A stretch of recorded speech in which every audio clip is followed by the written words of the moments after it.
Welcome to the place where dreams come true. Dreamside. Creating a new character. Selection confirmed. Dreamside currently ranks first in all gaming ratings. First position in trends, by popularity on the network and by the number of players. The most famous game in all categories. It is a national game that everyone has played at least once. Players include idols, actors, politicians, children, and adults. Regardless of age or country, everyone meets here. The hero must enter his name. Attempt to enter a name. K. A message appears on the screen. The name is confirmed. Welcome, K. Channel 0.1.1.4. Make your dreams come true. K finds himself in armor. Behind him towers a huge monster. In his hands, he clutches a sword. His goal is to be #1 in the rankings, without the right to be surpassed. Channel 0.1.1.4 will be closed soon. Today is the release day of Dreamside 2. Online queues, pre-orders, fans in front of their screens. But something goes wrong. The guy looks at the smartphone screen. A strange message pops up on the display. Channel 0.1.1.5 has been created. Welcome. You are on the ground. 30 minutes ago. Can sends SMS location. Market. Code 0.0. Express delivery completed. 1 box left at the recipient's door. A normal working day. Routine. Can confirmed the delivery. He's finished express delivery and pre-ordered the Dreamside 2. The elevator stops abruptly. The screen flickers. He presses the button to call the dispatcher. There's no response. The emergency button doesn't work. Attempt to call 9.11. Unsuccessful. Loneliness inside the elevator. Growing anxiety. Suddenly, a hologram appeared before my eyes. It appeared out of thin air. Caption: Channel 0.1.1.5 has been created. Welcome. You are on Earth. The holographic interface is familiar. Elements of Dreamside. In front of him is a bright confirmation button. It pulses, as if calling. He can't resist. His finger presses on the hologram. For a gamer like him, it's too much of a temptation. A new dialog box appears. You have received a task. Name: Escape. Difficulty: F. Description: You are stuck in an elevator. In a minute, parasites will eat it. You need to get out. If you fail, you die. Time remaining: 1 minute. Can freezes. The word death flashes. The timer begins counting down. 00:59. There is a noise, a rustling behind him. He turns around. The walls are covered with movement. Hundreds of tiny bodies. They are parasites. Cockroaches cling to the panels.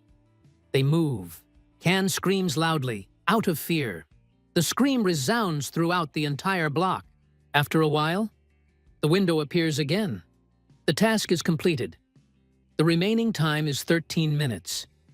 The reward is a rough sword. The elevator doors open, but it's not a floor, not a street, not a house. In front of him is a shimmering vortex, a portal. The portal opening coincides with the release of Dreamside 2. The game has become reality. It is unclear what is happening. And what is this strange screen with the task? He can't play. Withdrawal is taking over. The darkness thickens.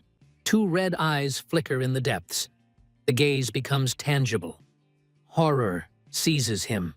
A creature jumps out of the shadows. The little goblin attacks first. Goblin. Can wonders. He recognizes him. A warning sign appears. The system registers the damage. He gets hit multiple times. The pain is real. He doesn't believe that this is happening for real. The health bar is decreasing. Instantly. He looks at the interface. The value is dropping quickly. Less than half left. 1 more blow could be the last. He thinks about escape. He needs to get out of here. But fear paralyzes his movements. There are few chances. There is even less time. The goblin sniffed the air with his huge nose. Heavy breathing filled the space. He leaned closer, catching the scent of his prey. Saliva dripped from its twisted mouth. The mouth was full of small, sharp teeth. Yellow fangs gleamed in the dim light. The goblin looked menacing, but he was quite small. His appearance was frightening, but deceptive. The spectacle hid the size. He growled. His eyes never left his target. Khan was distracted for a second. It almost cost him his life. The hammer whistled past. The goblin hit the floor with force. The boy jumped to the side. Hesitating would cost him everything. He had almost no health left. One more blow, and he would be finished. No time to think. He needed to save himself. He noticed a ladder on the side. A chance to escape had appeared. But the path is blocked. A warning window has appeared. You are undergoing training. Access to the stairs is restricted. Other exits are also closed. There is nowhere to run. He was trapped. The system did not allow him to escape.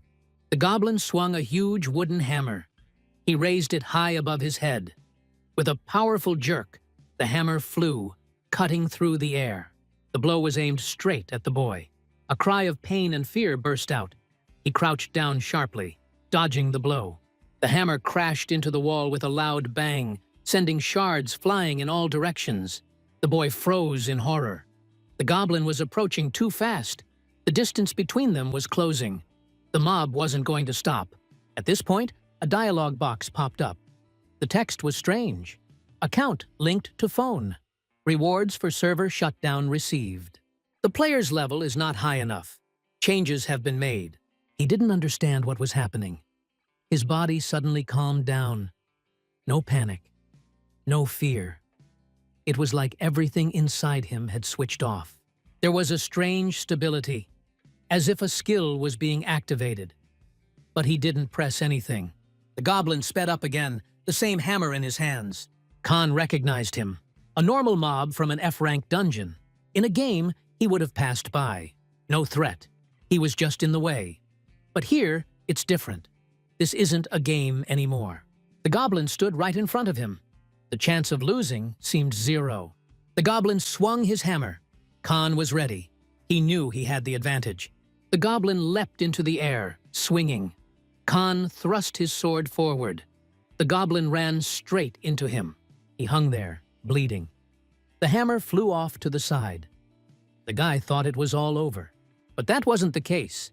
If there were at least 5 more of them here, like in the game, the question arises, can he cope?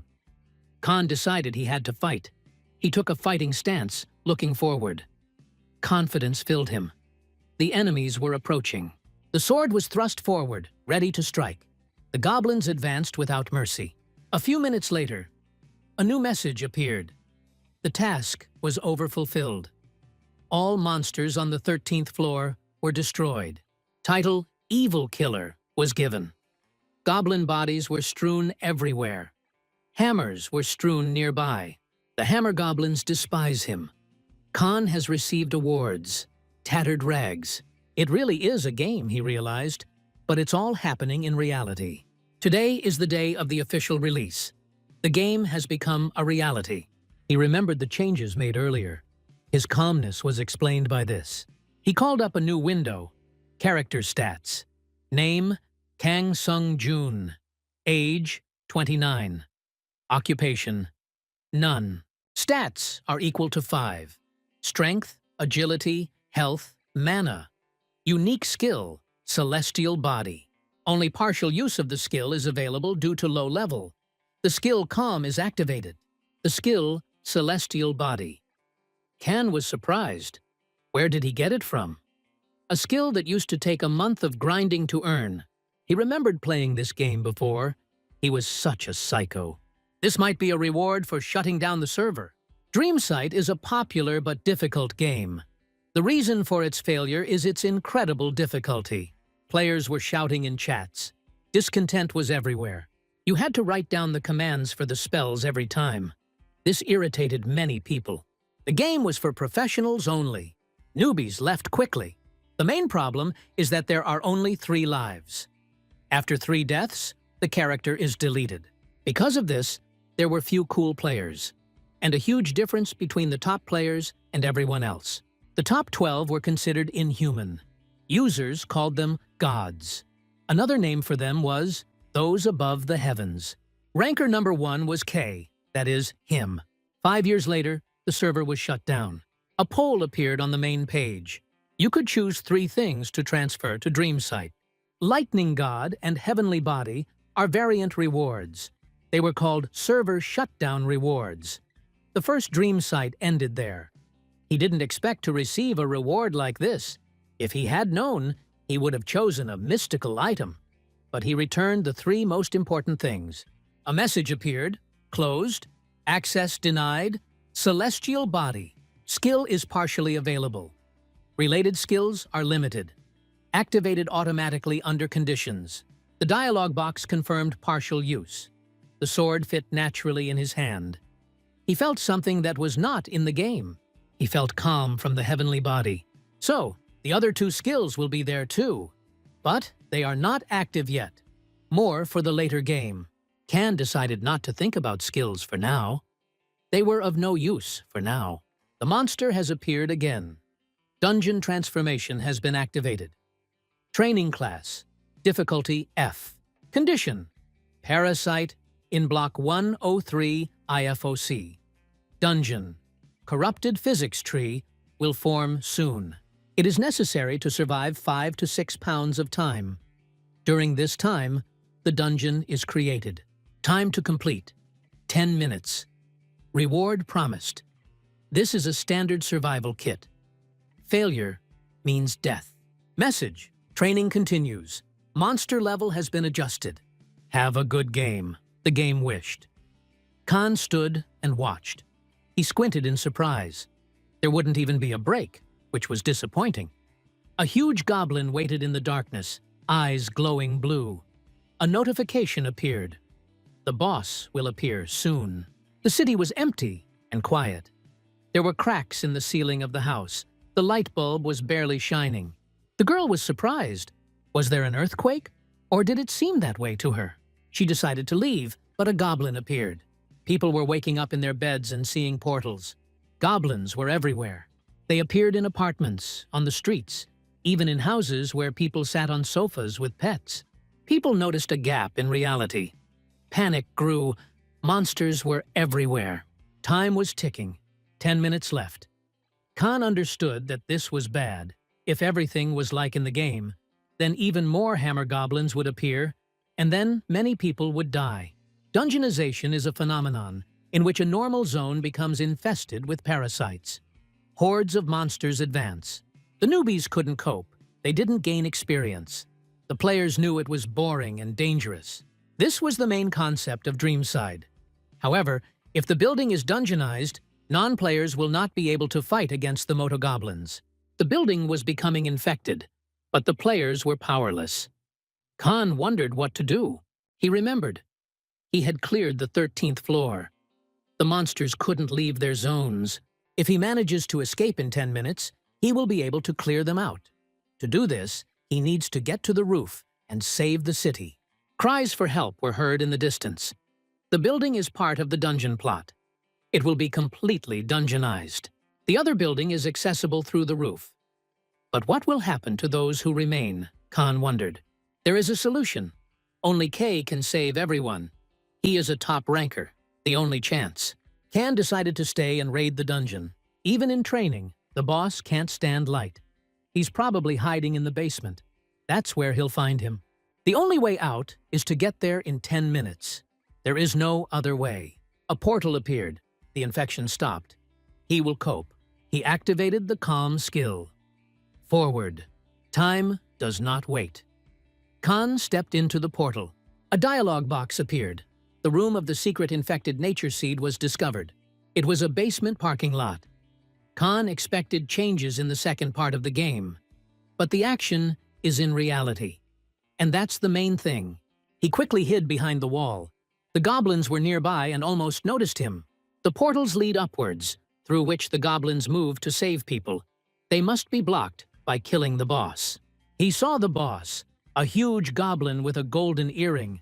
In reality, he looked even scarier. The boss is an infected nature. He looks like the impudent movie monster Hulk. This boss is the center of the dungeon. Until the dungeonization is complete, the place has not yet turned into a full-fledged dungeon. In training, before the completion of dungeonization, raids are carried out according to special tactics. He glanced at the timer. There were 2 minutes and 17 seconds left. It was important to keep track of time.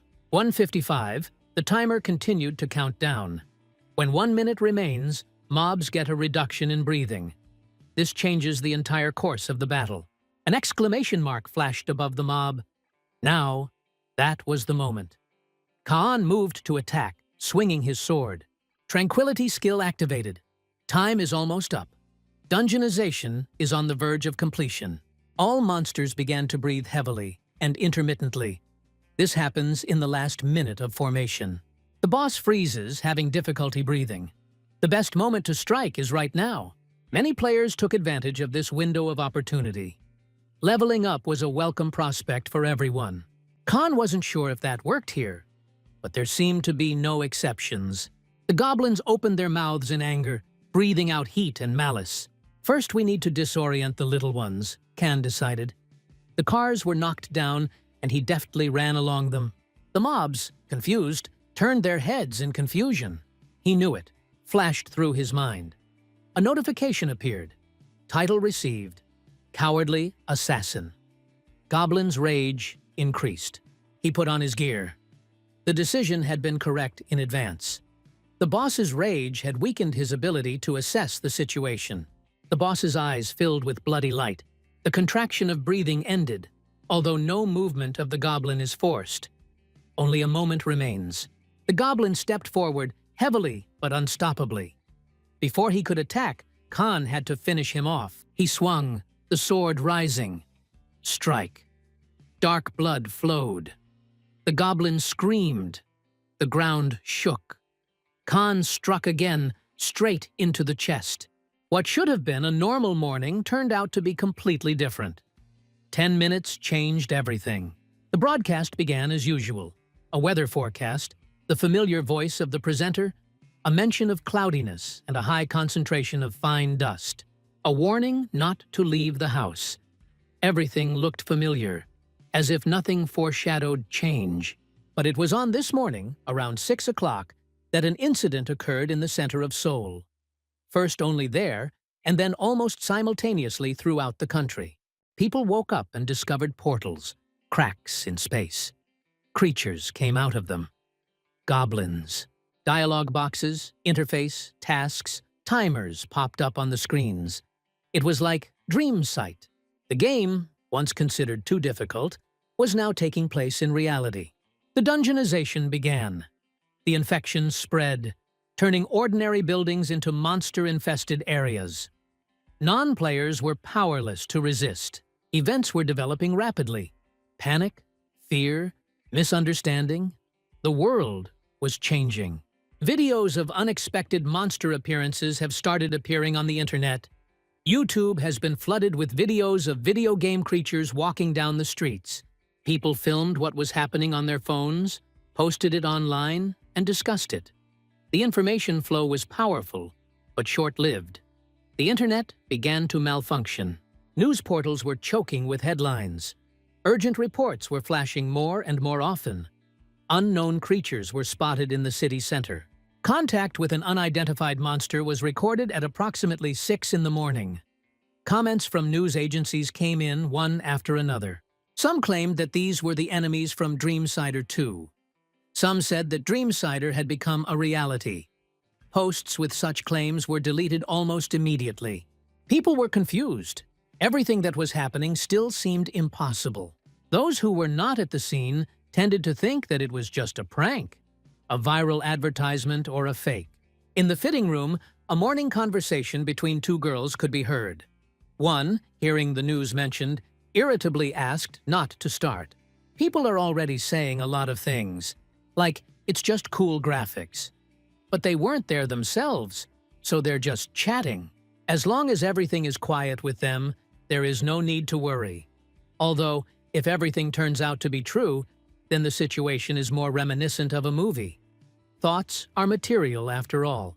One of the girls, Hana, a popular idol, picked up her phone. A YouTube video was playing on the screen.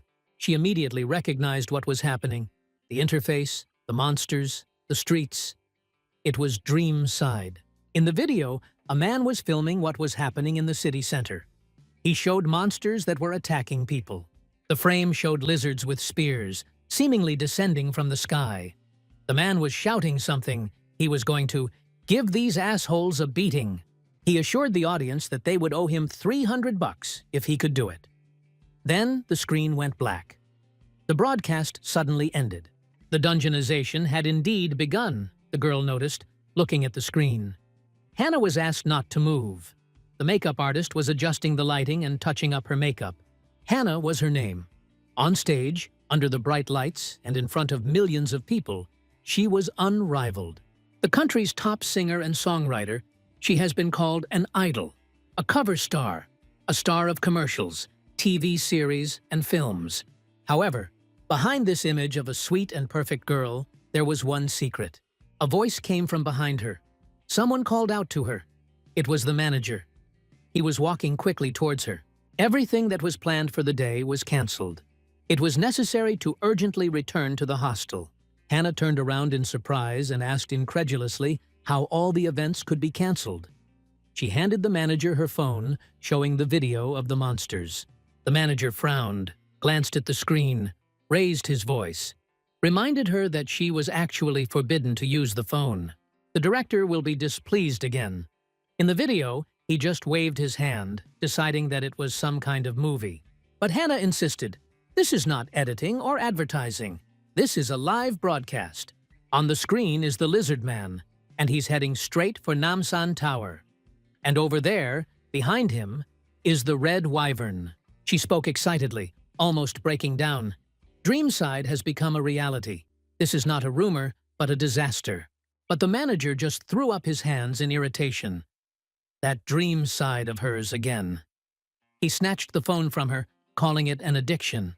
He decided to confiscate the device. Hannah screamed in indignation. Choi Hannah's secret was that behind the innocent, sweet, and talented star image, she was one of the strongest players in Dreamside. One of those above the sky. She was part of the legendary 12, an elite group that became a myth among ordinary users. No one in her circle knew about it. Not her fans, not her manager, not even her close ones. It was all carefully hidden. But in the past, when Dreamside was still a game, she fought under a different name and reached the top, proving that she could compete with the strongest. Among those 12, she was a magic shooter, nicknamed Clark, rank 12. He was proficient with weapons and was considered one of the most versatile fighters. To avoid being recognized in the game, Hannah used a voice filter and played as a middle-aged man. Nobody in the country knew that Clark was her alter ego in the game and at the same time a national idol. But with the start of the dungeonization, there was no longer any need to hide it. Meanwhile, the manager took the phone from Hannah and hid it in his bag, intending to hand it over to the director. He explained that he was acting for the good of her reputation and trying to protect her from possible rehabilitation. But if she persisted, he would have no choice. The world around him had turned upside down, and for Hannah, that meant even more restrictions and pressure. They said that if you link your phone to your account, you can access items and abilities from the game. Hannah tried to convince the manager of this, but he only sighed and tried to explain his concerns. A sudden earthquake caught everyone by surprise. Cosmetics fell from the table, the manager fell, complaining of back pain. Hannah rushed for her phone. She told the manager to stay put and not move, and she connected herself. The manager was confused when Hannah logged into her account and received a notification about the registration reward. A magic revolver. A real, tangible revolver appeared in her hands, and this was not a dream. She could actually shoot it. The manager was scared. It was too dangerous. At that moment, a monster's hand came out of the portal. It was a ghoul. Hannah noted that in real life, the monster looks much more disgusting than in the game. The manager screamed. She calmly pointed the revolver at the monster. Hannah thought one bullet would be enough. Hannah pulled the trigger. There was a click, but the monster still stood motionless nearby. The shot didn't work. The phone started synchronizing with the game. The game asked to wait. The monster was already close and was preparing to attack. Hana dodged, she screamed, calling for the phone to work faster. Finally, the synchronization was 100% complete, and Hana calmly pointed the gun at the monster, firing. The bullet killed the enemy, and he fell to the floor. The manager asked in confusion what was going on, and Hana replied that he had better run. She needed to go to an important place. The manager tried to find out where exactly, and heard a name, K, a man who understands all the battles of this game. The underground parking lot was empty, and the goblin boss lay with his head cut off. Kan stood nearby, looking at the dialogue box that reported the unsuccessful dungeonization of the infected nature tree. The monsters and ranks were destroyed successfully. He stepped on the scattered balls on the floor. They disappeared, leaving only traces of damage and bloodstains. Kan realized that a raid here was unlikely to be repeated anytime soon. A new dialogue box appeared in front of him with a training task, the Labyrinth of Choice. This was the last part of the training, where the reward was supposed to be a new ability. However, the training was not completed as Kan left the dungeon and returned to the beginning, which meant having to go through the training again. Kan entered the portal. The Dreamside training map opened up before him, real and tangible. He could smell and sense the temperature of the environment, a stunning quality of simulation. There were 4 more portals around. This was the Labyrinth of Choice itself, the final stage of training. Upon completion, the player received an ability, the level of which depended on the chosen difficulty. On easy difficulty, the reward was rank F. On hell, rank A.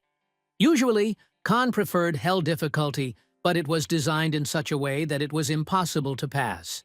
He recalled how, in the game, when faced with this difficulty, he would scream that his character was doomed. The problem was never fixed, despite complaints from many players. Hell difficulty was always considered an unachievable goal. However, there was one player who managed to complete it. But Kan remembered how many times he died and how many accounts he lost. Now, the circumstances were different. A dialogue box with an information panel appeared. Easy, 130.291.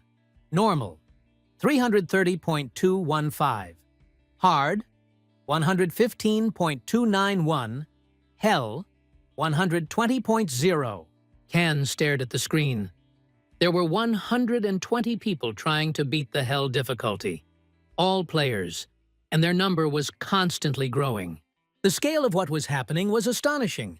So many participants meant that the phenomenon covered a vast area, at least all of Korea, and possibly the entire world. In my thoughts, I was asking people not to die.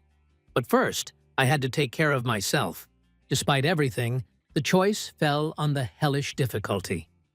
Kan approached the portal and entered it. Kan took a fighting stance. His level is 1. The Hell mode is selected. The task was to protect the statue of the goddess from golems in a confined space, with a time limit of 5 minutes. Failure meant death.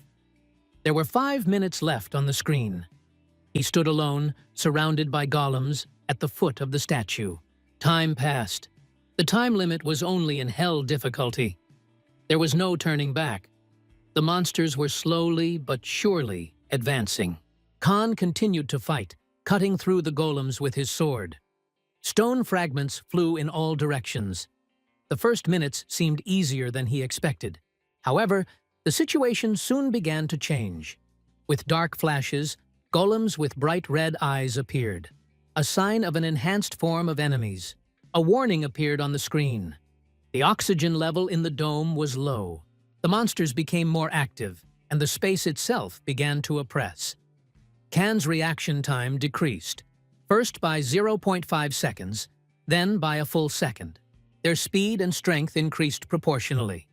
At the 3-minute mark of time remaining, the slowdown reached 1.5 seconds, and the enemy's power increased by 15%. Kan felt his body losing its response. Every step required effort. Every movement required calculation. He could no longer simply react. He had to anticipate. Anticipate blows that hadn't happened yet.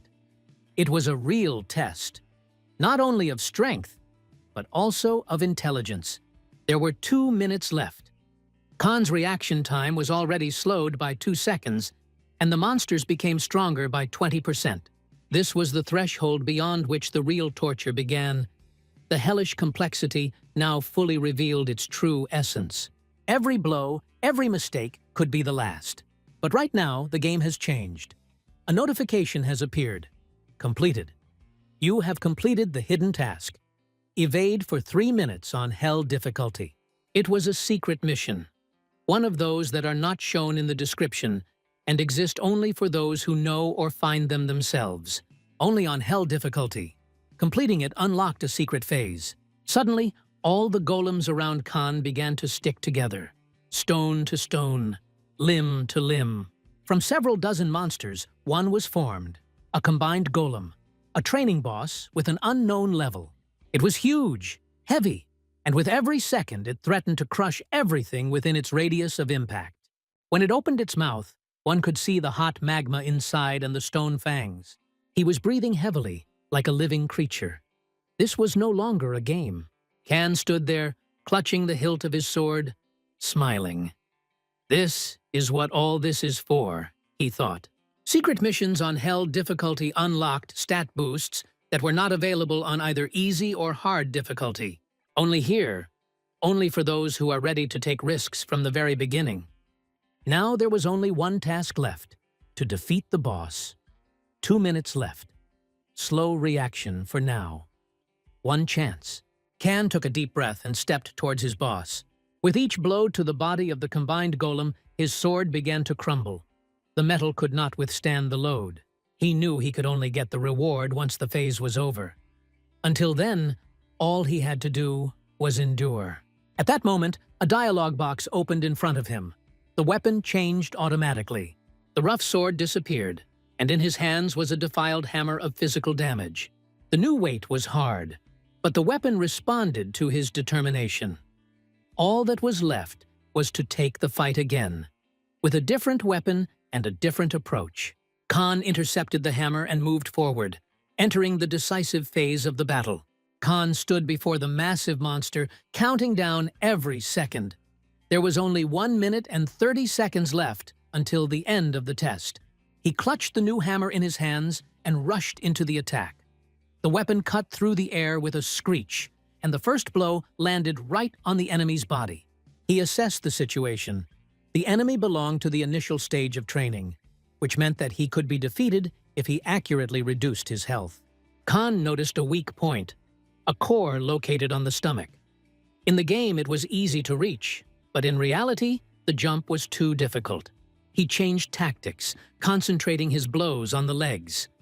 The heavy hammer crushed the joints, and soon the monster fell, huddling towards the ground. This was his chance. He jumped up and hit the core right on the head. There was a crunch. The light in the golem's body went out, and it froze. Khan was breathing heavily. There were 37 seconds left until the timer ran out. A dialogue box appeared on the screen. Congratulations! You have completed the first stage of the tutorial. Difficulty: Hell. Time remaining: 00:37. Khan chuckled. He really did have a little time left.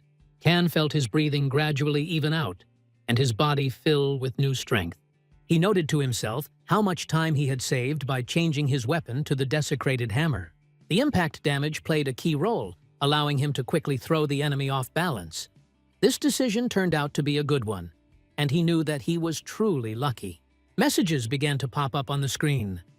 You have received rewards for completing the first stage of training. Completed. Stage 1. Difficulty: Hell. Reward: Endurance, a rank. Hidden reward: Endurance, a rank. You have received a significant increase in health. Some elements of the Heavenly Body skill have been activated. Unlocked the skill: Dragon's Eye. Khan's eyes lit up, filling with a special light. The effect of the new skill began to manifest in reality. He felt his vision sharpen, his gaze piercing space, as if he could anticipate movements and sense the strength of his opponent on an instinctive level. He realized with satisfaction, it had all been worth it. The difficulty of Hell brought not just status, it gave top-class rewards, rare even for the later stages. In the past, in the real game, he spent a month going through the training. Now he walked through the hellish complexity as if it were his natural environment. The green-skinned monster that fell to the ground was proof of his progress. Every move was calculated. He didn't just strike, he anticipated their development. His power was given to him by the dragon's eye, which allowed him to see even through shadows and foliage, sense mana flows, and find the enemy even before he attacks. He felt like a hunter on a trail. There was a creature hiding in the leaves. Khan knew where it was before it showed itself. The flow of mana gave it away. He killed all the slimes. Another hidden task was completed, destroying the dark aura on hellish difficulty. But then, someone was there. He saw thanks to his skill, and this automatically opened a new hidden phase.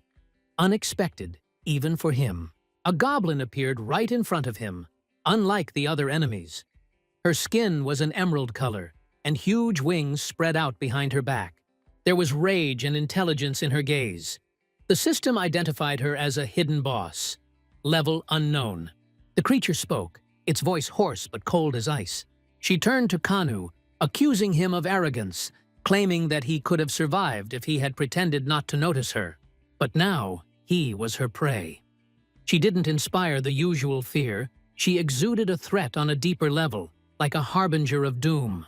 Can, having disappeared from her field of vision, appeared behind her and delivered a precise, fatal blow. The goblin's body was cut in two, and she fell, enveloped in her own black mana. He landed nearby, watching as her remains dissolved into thin air. She tried to say that she was still alive, but it was only a phantom, a voice sent from her real body, located in another dimension. Khan reacted calmly. He was no longer the one who stood at the entrance to the labyrinth of choice. He had changed. He had become stronger. And now he was ready to move on. The system recorded his success. Congratulations. You have completed all stages of training. Difficulty: hellish. Rewards received: experience, items, unlocking the main progression branch. The transfer to the settlement will begin in 5 seconds. Khan looked into the space in front of him. Everything was blurring, disappearing. He waited calmly. The world had changed. A new chapter was beginning. Now it was time to level up. Khan has moved to a new location. The surrounding area was devastated. Dusty roads, dilapidated buildings, and debris everywhere, indicating recent large-scale events. A system message appeared on the screen, stating that the choice maze had been successfully completed on Hell difficulty, and the rewards had been sent to the inventory. The date of synchronization with the real world was also recorded. January 17th, 2022, 1710. Khan realized that 3 months had already passed since he entered the labyrinth, although to him it seemed like just a few days filled with fighting and tension. He had not expected such a long absence from the real world and understood that a lot could have changed during this time. The main task was to find other survivors. Perhaps someone else had completed training or was left here without abilities and a chance of salvation. The atmosphere at Seoul High School was tense. People discussed that inaction was not an option. The situation required decisive action. The moment came when the changes were over, and there was only 1 day left to clear the E-rank dungeon. In the center of the crowd stood the policeman on whom they had placed their hopes. But he remained silent. One of the students grabbed him by the jacket, trying to squeeze some kind of plan out of him. It was clear to them that things were far from as simple as the game made them out to be, and that they had no lives to spare. The stakes were too high, and they could die. The officer stopped the teenager's hand, noticing his fear. He himself was anxious, but he understood the need to act. A dungeon rift was about to occur, a dangerous phenomenon in which the number of monsters increases sharply, and they begin to emerge. During a rift, the portal turns red, and the dungeon's rank begins to gradually increase. At school, the dungeon had already experienced one such rift, and its level began to rise to D rank, increasing the threat to everyone around. People realized that the level of difficulty of the dungeon would be beyond their capabilities. Before this, They could only handle F-rank dungeons, but if the rank rose to D, the situation would become critical. Now there was only one chance left, because a second rift could be fatal for everyone. A boy named Gongji Won, a merchant, raised his hand and asked, "Why do the dungeons here level up so quickly, while others in the region are still at F rank?" The officer explained that it was all related to the monster's characteristics. These are mostly zombies that infect with a bite instantly, turning the victim into one of their own. This explains the rapid growth of the dungeon rank. Mobs can turn into zombies, even corpses. He recalled that the school was already an underground dungeon. The innocent children who studied there were helpless before the attack of the dead. The officer paused for a moment, remembering the losses, family and friends that no one would forget. But then he called on everyone to fight to protect their home, loved ones, and themselves in a changed world. This struggle became their duty and their only chance to survive. In this world, the dungeon is a real disaster that threatens lives. The officer understood that their plan looked crazy, but he considered it necessary to do everything possible for the sake of people's survival. Despite the lack of a top ranker in the group, they had hope. Hannah. Having gathered himself, the officer gave the command to immediately enter the portal, and everyone began to cross through it, preparing for the upcoming battle. The apartments and the FOC were filled with dead bodies. Khan knew he needed to find the living players immediately. At school, he noticed a red portal, the most dangerous color. The color of the portal reflected the state of the dungeon. Blue, easy, green, normal, red. A signal of the beginning of a rift. The dungeon will break when the portal turns black. The destroyed school, designated Ruins E, had only 24 hours left before the rift. Khan noticed warm coals, which meant that people had recently been present. There was still time to try to save them, but time passed too quickly. First, there were 22 hours left, then 21, and finally, 20 hours before the rift. Khan understood that with the onset of the rift, monsters would begin to appear more frequently and in huge numbers, which threatened to destroy the population. If nothing changed, everyone in the dungeon would die. Khan kept repeating this thought over and over again. But there was something else, no less important. He had to find out why the acceleration of the transformation had begun. He stepped into the portal and immediately found himself inside a new structure. The dungeon was adapting to its rank. While the F-rank room remained unchanged, the E-rank dungeons had objects that increased in size several times, exceeding the height of a person. Khan found himself in an empty school classroom, where each desk was the size of a car, and the chairs were massive columns. These structural changes were called expansion, a process in which the dungeon expanded in space to match the threat level. The difference with F-rank dungeons was obvious, but even at E-rank, Khan couldn't afford to relax yet. His level was still too low to feel confident. Suddenly, a figure jumped out of the shadows ahead. It was a skeleton, about level 40, restless, possessed by a cursed spirit. Khan became wary.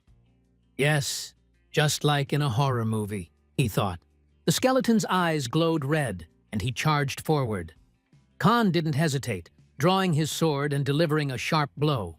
The bones flew apart. The skeleton fell apart. Before he could catch his breath, a second one appeared. This one tried to bite him, but Khan, acting preemptively, thrust a blade into his mouth. He knew these creatures had a weakness. He needed to find the core. Its weak point was in the neck. If the cursed spirit is expelled from the cervical segment, the structure will fall apart.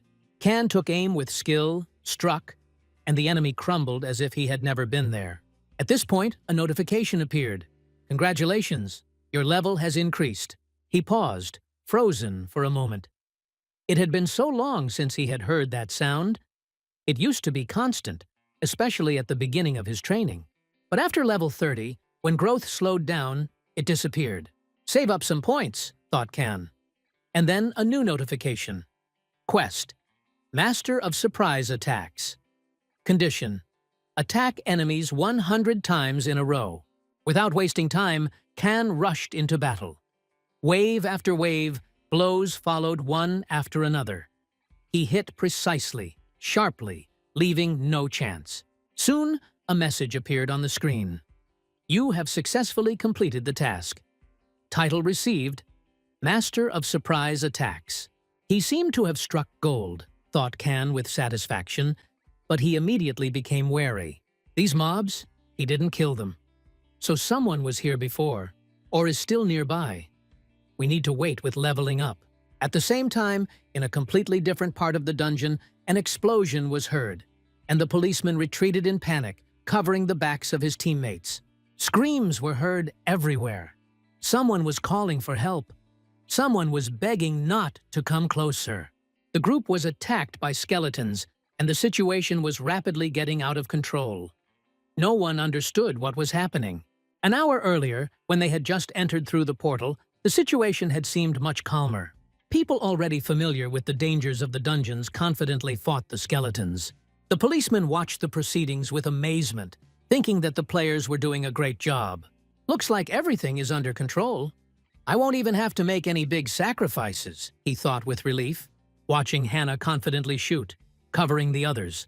But a sudden explosion upset this fragile balance. The earth shook. What's going on? This wasn't part of the plan, the policeman thought anxiously. He tried to take control of the situation, giving the order to split up to avoid mass destruction. However, things only got worse. From the smoke and dust, unknown figures began to appear. Masked figures. Their behavior, growth, actions, everything indicated that these were not ordinary mobs. They're not from the system, not mobs. So, players. Hostile players. The thought flashed. Realizing that the chances of a fight were too small, he tried to lead the remaining people out of the affected area, but it was all in vain. One of the mask wearers attacked unexpectedly. The blow was devastating. The policeman was thrown straight into the wall. He stood up with difficulty, realizing that he had almost no strength left. He was powerless against him. Meanwhile, the man in the mask slowly approached. His voice was dull and cold. He didn't recognize him. What a pity. He had aged greatly since their last meeting. The policeman froze. It was as if his memory was trying to break through the fog. He had met him before. But when? He remembered him. That same prisoner who was interrogated under the flashing lights of cameras and the onslaught of reporters. Back then, everyone cared about one thing: why he killed, why he hated women. He remembered every frame, every phrase. Now this man stood before him, in the dungeon, in the player's combat gear, with his mask removed. And at that very moment, everything became clear to the policeman. In front of him was none other than Sue, a detective from the 2nd Division, according to the documents. But in reality, he is Sue, a serial killer sentenced to death. A notorious devil who killed 7 people. 8 years ago, he went out of his way to arrest him. And now he's here.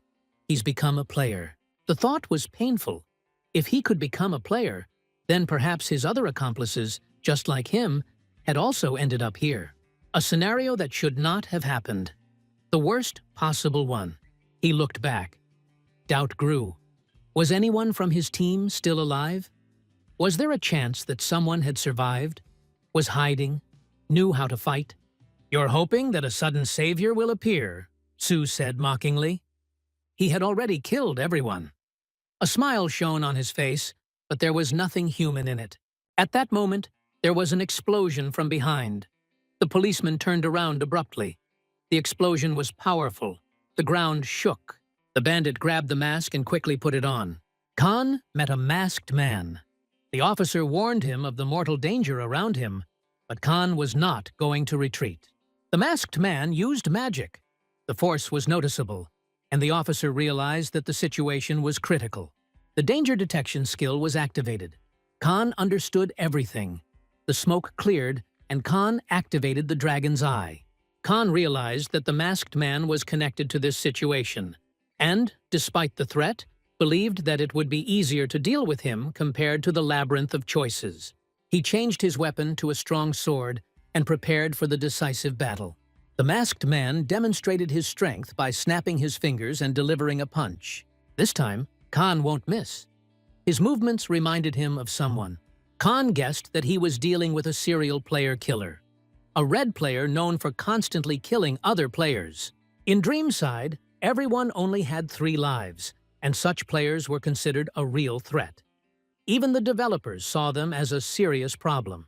Can recalled that because of one such player, he almost failed the raid. These players were the cause of death of many.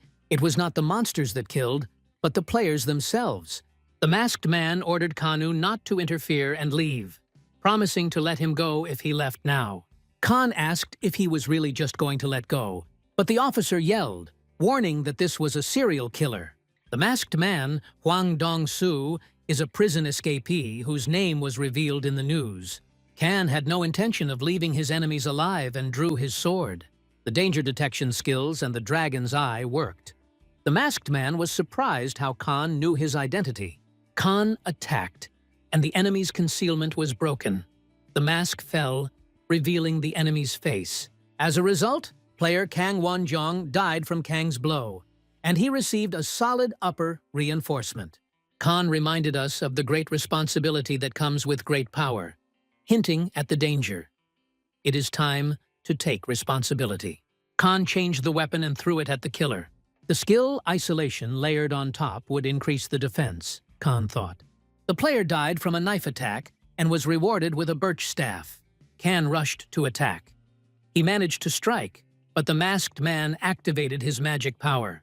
Kan used the weapon's return function. He caught the sword and attacked again. The enemy screamed, coughed, uttered his last words, and fell face down. Kan leveled up. The system identified them as mobs.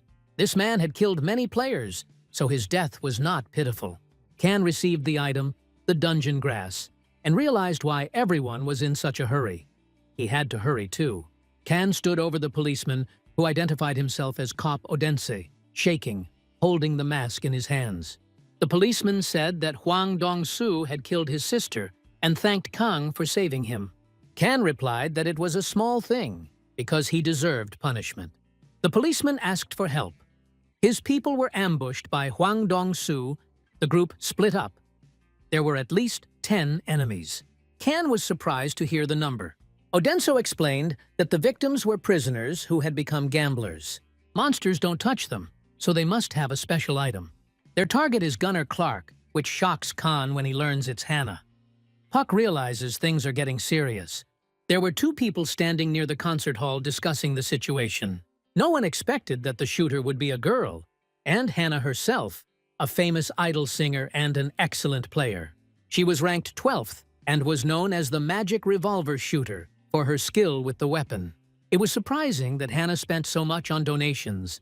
The conversation turned to games and the differences between Hannah and her player, and then to the success of the unexpected plan. The mobs didn't pay attention to them because they used the abilities and buffs of dead players, which persisted for 24 hours after death. Soon, they approached the gymnasium. Corpses were lying around, evidence of brutal battles. A dialogue box appeared. There were only 3 hours left before the dungeon would break. Kan was sure that someone was artificially speeding up the passage of time. He remembered that the grass from the dungeon did not sell well in stores, but it could be used to speed up the rift, making it a valuable resource in the current environment. The method was simple. You had to create a flower by mixing grass and water from the dungeon. However, water only fell in dungeons of B rank and above, which was surprising. This meant that among those they encountered was a player who had been playing long enough to receive water as a rare reward for shutting down the server. Most of the prisoners were unable to choose an item after it was closed, so this man was clearly different from the others. At the same time, there was hope that Hannah was out of danger. At this time, Hannah fought under a hail of arrows, deftly dodging attacks. She noticed that the arrows were flying from above and managed to dodge, although she hit her hand when she landed. Near her stood masked archers and a huge level E boss, Death Knight Vondisi, who possessed incredible defense and strength. Despite his fearsome title, he fought only with a sword, making his movements predictable. Hannah preferred to deal damage from a distance, and this opponent was a suitable challenge for her. Although the situation was complicated by the archer and other masked men who seemed to be hunting her, Hannah wondered why the knight didn't attack these people, and if they had some kind of item. She understood that these were not ordinary enemies in front of her, but real players who couldn't just be shot. The monster was getting closer, and Hana concentrated, realizing that this was no longer a game, but a harsh reality where there was almost no choice. The arrows were flying straight at Hana, and the enemy was standing in front. She quickly aimed the revolver and fired. The bullet hit one of the attackers in the head, and he collapsed. It was not for nothing that she was considered a ranker. The other masked men did not hesitate to respond and continued shooting, but one of them, Yang Hyun Chun, died. A notification about receiving a poisonous potion has appeared.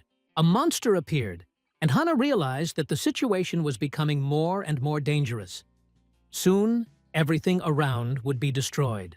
She couldn't believe how strong this boss was. On the screen, it suddenly seemed like her health was decreasing even when she dodged attacks. It was all so realistic. The time before the dungeon's breakthrough was only 3 hours away. It seemed to speed up, which shocked Hana. With this level, she won't be able to deal with this monster in such a short time. And if a rift occurs, the enemy's level will increase to D, which will be a disaster. She had only one choice. She shot the monster, and the Death Knight lost consciousness for 5 seconds. Hana used the skill Blood Sphere. A huge red hemisphere appeared in the air. She rushed to attack, jumped up, and fired straight into the enemy's head, feeling blood flowing from her nose. Realizing that her current body couldn't hold out for long, she knew she had to kill the enemy with the first shot. Her finger pressed the trigger. At the last moment, there was a cry of, "Run!" Zrenya Khan. Khan shouted loudly for Hana to run. She was surprised. The monster was alive. She missed, and it did not receive any damage. Confusion grew inside her. She thought she had missed, but her stamina was already almost at 0. Panic overwhelmed her. It seemed like it was all over. However, the monster couldn't strike because of the barrier that had been set up for 3 seconds. Hana fell, but then Khan grabbed her. She looked at him. They stood together in front of the monster. Khan asked if Hana was okay, and she responded with surprise. Who was he? The boss was seething with anger and growling. Hana noted that he had evolved. Vondius's level actually reached D. There is almost no chance of winning. But since the boss would need time to adapt after leveling up, this gave them hope. Hana turned to the remaining people, calling for them to flee, since it was impossible to kill the demon. The policeman was nearby. The shots died down. Probably the enemies were trying to escape through the exit, so as not to run into Vondius. Better to meet them now than the boss later. However, it was difficult to save the rest of the people. Hana grabbed Khan by the shirt and asked if he was going to fight the boss, since his equipment was weak. Khan had a long sword. With such a weapon, he would have to tinker with it. Khan asked to borrow a weapon, and the policeman handed him a level 80 magic spear, the Wave Rider Spear. It creates waves that increase damage, but if the user's level is insufficient, the weapon will not display its full power and will remain sealed. A vortex of energy swirled around Khan, and Hana was surprised to see that the awakening of the magical spear meant that its level was above 80. She remembered how he had strengthened his body and even held her while she used the blood sphere. It was clearly above average. Khan is a high-level player, and he decided to start an attack. The demon lord Vondius was already nearby, his eyes burning with fury, preparing for battle. Khan offered Hana to drink the potion. Dragon's Eye, a skill that reveals the enemy's weak point, has been activated. His weak point has not changed. A whirlwind, controlled by Khan, swirled around the monster, weakening the enemy. The monster growled and tried to strike, but Khan jumped back in time. He understood that Vondius could not yet fully resist his power. Adaptation to new abilities was not yet complete. He was now the most vulnerable of all the D-tier bosses. Khan knew they could defeat him, but time was running out. A voice was heard from behind. Hana was surprised. Where did he get such a high-level potion from? Khan replied curtly that it didn't matter, telling her to hurry before the substance consumed her. She merely said that she was going to act without his words. At that moment, Hana pushed off the ground, jumped into the air, and took aim. A bullet flew out of the revolver, right on target. The shot hit the target. The monster shuddered. The interface text flashed. Demon Lord Vondius is immobilized for 3 seconds. Great. Now, Khan didn't waste a second. He activated the skill. The spear flared with the force of the wave, and, describing an arc, soared towards the target. A powerful throw flew through the air. The sharp tip of the weapon pierced the monster's body. At that moment, Vandas's body shuddered. Cracks ran across it. The flesh began to crumble, as if peeling apart from the inside.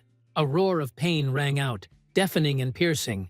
The boss's body was riddled with holes from which dark energy flowed. He staggered and collapsed. A dialogue box appeared on the interface. You have defeated the D-tier boss, Demon Lord Vandas. Kan, the officer, and Hana watched the system pop up. Notifications about leveling up appeared one after another. Then came the message about the enrollment of the first cleanup of the destroyed school. At this time, near the school, next to the red portal, people in dark cloaks and masks stood in ambush. They were expecting Clark to come out, considering her a key element of their plan. It was believed that she couldn't survive an encounter with a D-tier boss, especially not being a level 80 player. It was assumed that even with her skills, this would not be enough. Despite the doubts, surveillance of the portal continued. One of the masked men noticed the change. The system reported that the fallen school had been completely cleared.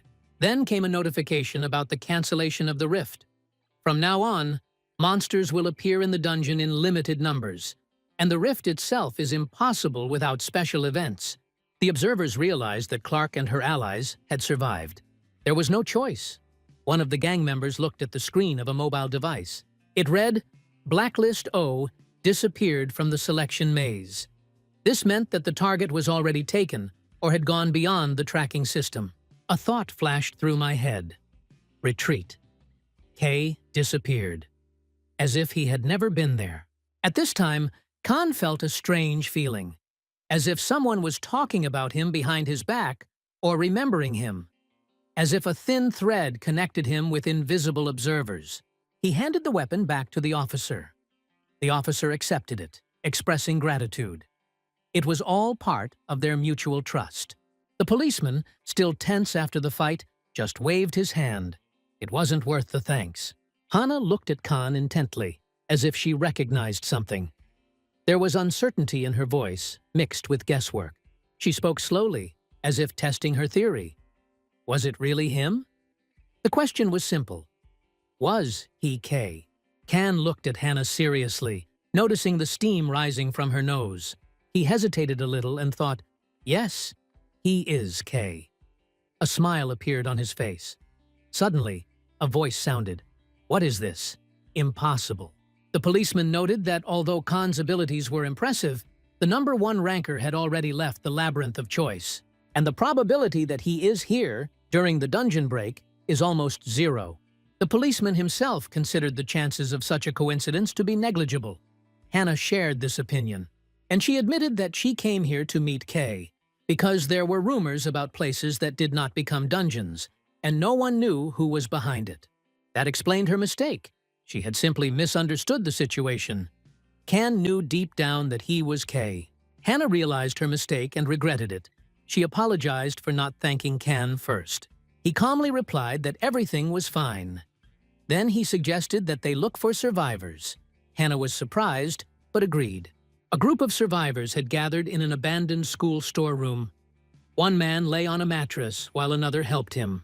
The policeman expressed relief that many had managed to survive, as they were afraid that they would not find anyone at all. It turned out that most of them were just hiding.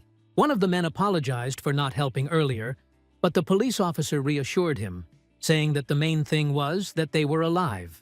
The guy was examined and asked how he felt and whether he could move. The answer was positive, and the supply of potions would soon get him back on his feet. Kan watched what was happening and agreed with the policeman. The survivors will become stronger. Even if the detective thinks otherwise, he thinks he will be useful. The girl asked Hannah how she felt, and she admitted that she screwed up a little but did not consider it a problem.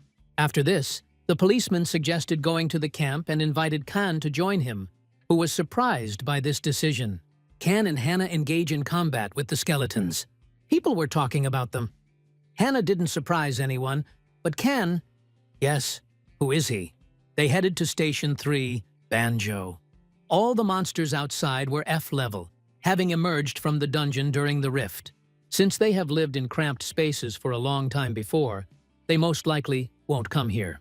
The location turned out to be good. As they walked down the steps, they saw many people sitting on the floor. They immediately recognized the detective and greeted him joyfully. People expressed gratitude that everyone was safe and sound. The detective asked how they were doing, turning to the old man, who assured them with a smile that everything was fine and offered to bring them some food. The policeman suggested that Kanu take a rest while he prepared the food. Kan sat down, thinking about the past day. Dungeons, the dead, fights, although not too difficult, they frayed his nerves, and fatigue was accumulating. However, he understood that he could not let his guard down. Suddenly, he remembered about the reward for defeating the boss. Now was the best time to check it. He already had an idea of what he could get.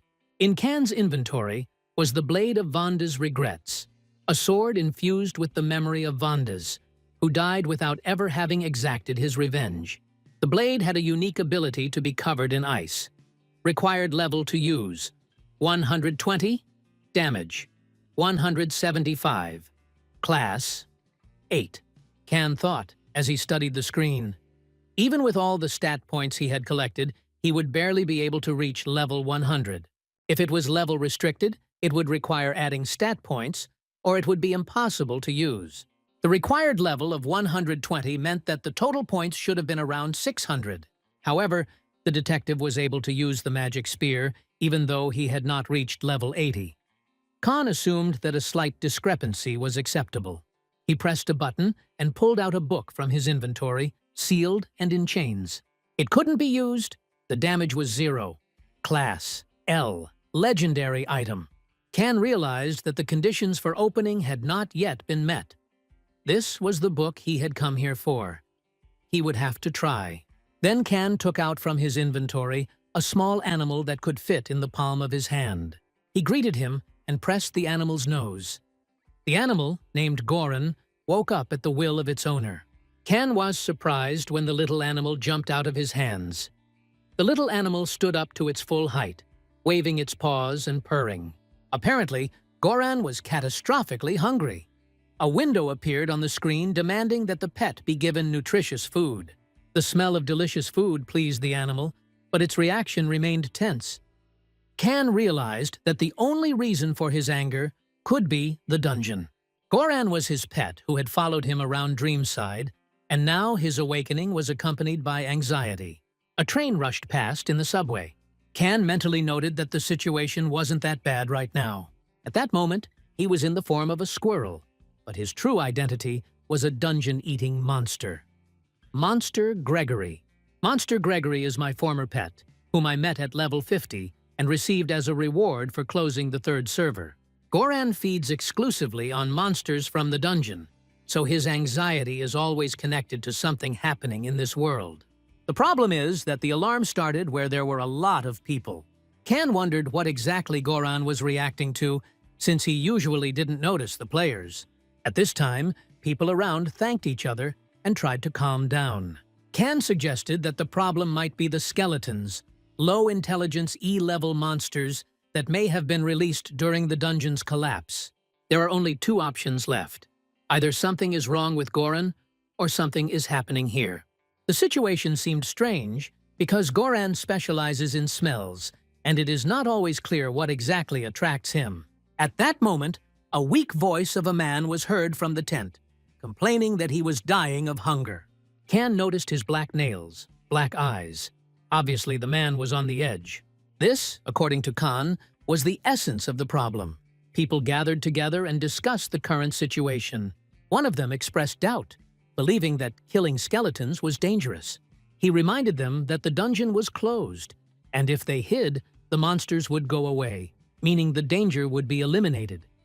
He asked why they should take such a risk. The policeman explained that the skeletons had begun to move in different directions, and if nothing was done, many people could die. He noted that this could be a chance to level up. The monsters are dangerous thanks to the buffs from the dungeon. Now they are weakened. Besides, it's 3 o'clock in the afternoon, and the sun is at its zenith. At this time, the dead are at their weakest. The policeman noted that he is not forcing anyone to take risks. Everyone decides for themselves, because it is their life. The soldier asked if everyone was ready to decide on a plan of action, suggesting that they split into a squad of hunters and a camp guard. Kan thought that he couldn't miss such a chance to level up, especially since he needed to find something. There were newcomers among them, and they decided to introduce themselves to each other first. Odinson is a cop. He introduced himself. He feels good in close combat. Kan noted his special training and high potential. Then Gong Ji-won, a former salesman who was now going to give it his all, introduced himself. Kan was surprised by his formal style, as if he were speaking to new classmates. The boys sighed as they looked at Hannah. She said that she was level 79 and was good with firearms. The crowd asked if she had anything else to say, but Hannah didn't need to.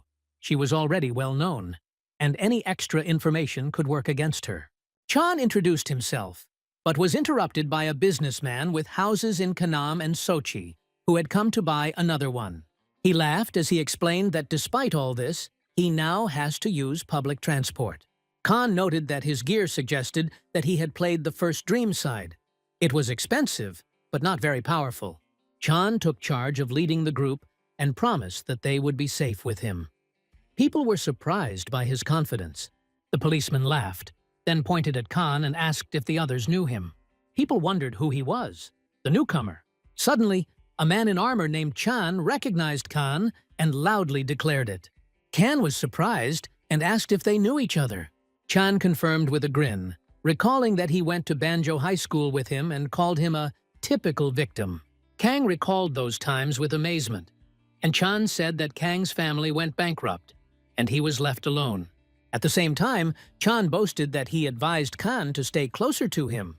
They exchanged glances, and Chan noted that Khan had changed greatly, as if he had been reborn. Memories from school days came flooding back when Khan would bring snacks to Chan. At this point, Hannah was surprised by Chan's behavior. She explained that they were alive thanks to Khan. Hannah asked in surprise why they were talking to him like that, and then a girl from the crowd intervened, calling for an end to the argument due to lack of time. She suggested they find out later. The others commented that Kang was obviously unemployed and that Chang was just joking. Kan finally introduced himself. He is K. All eyes turned to Kan. Doubts hung in the air. No one believed that he was really K. The crowd repeated the name in confusion. On K. Seriously. On K. Hannah confidently stated that her intuition had not deceived her after all, and that Khan was indeed K. The policeman apologized for the misunderstanding and reminded that Khan had only just gotten out of the labyrinth yesterday and had fought very well. Now it was clear why.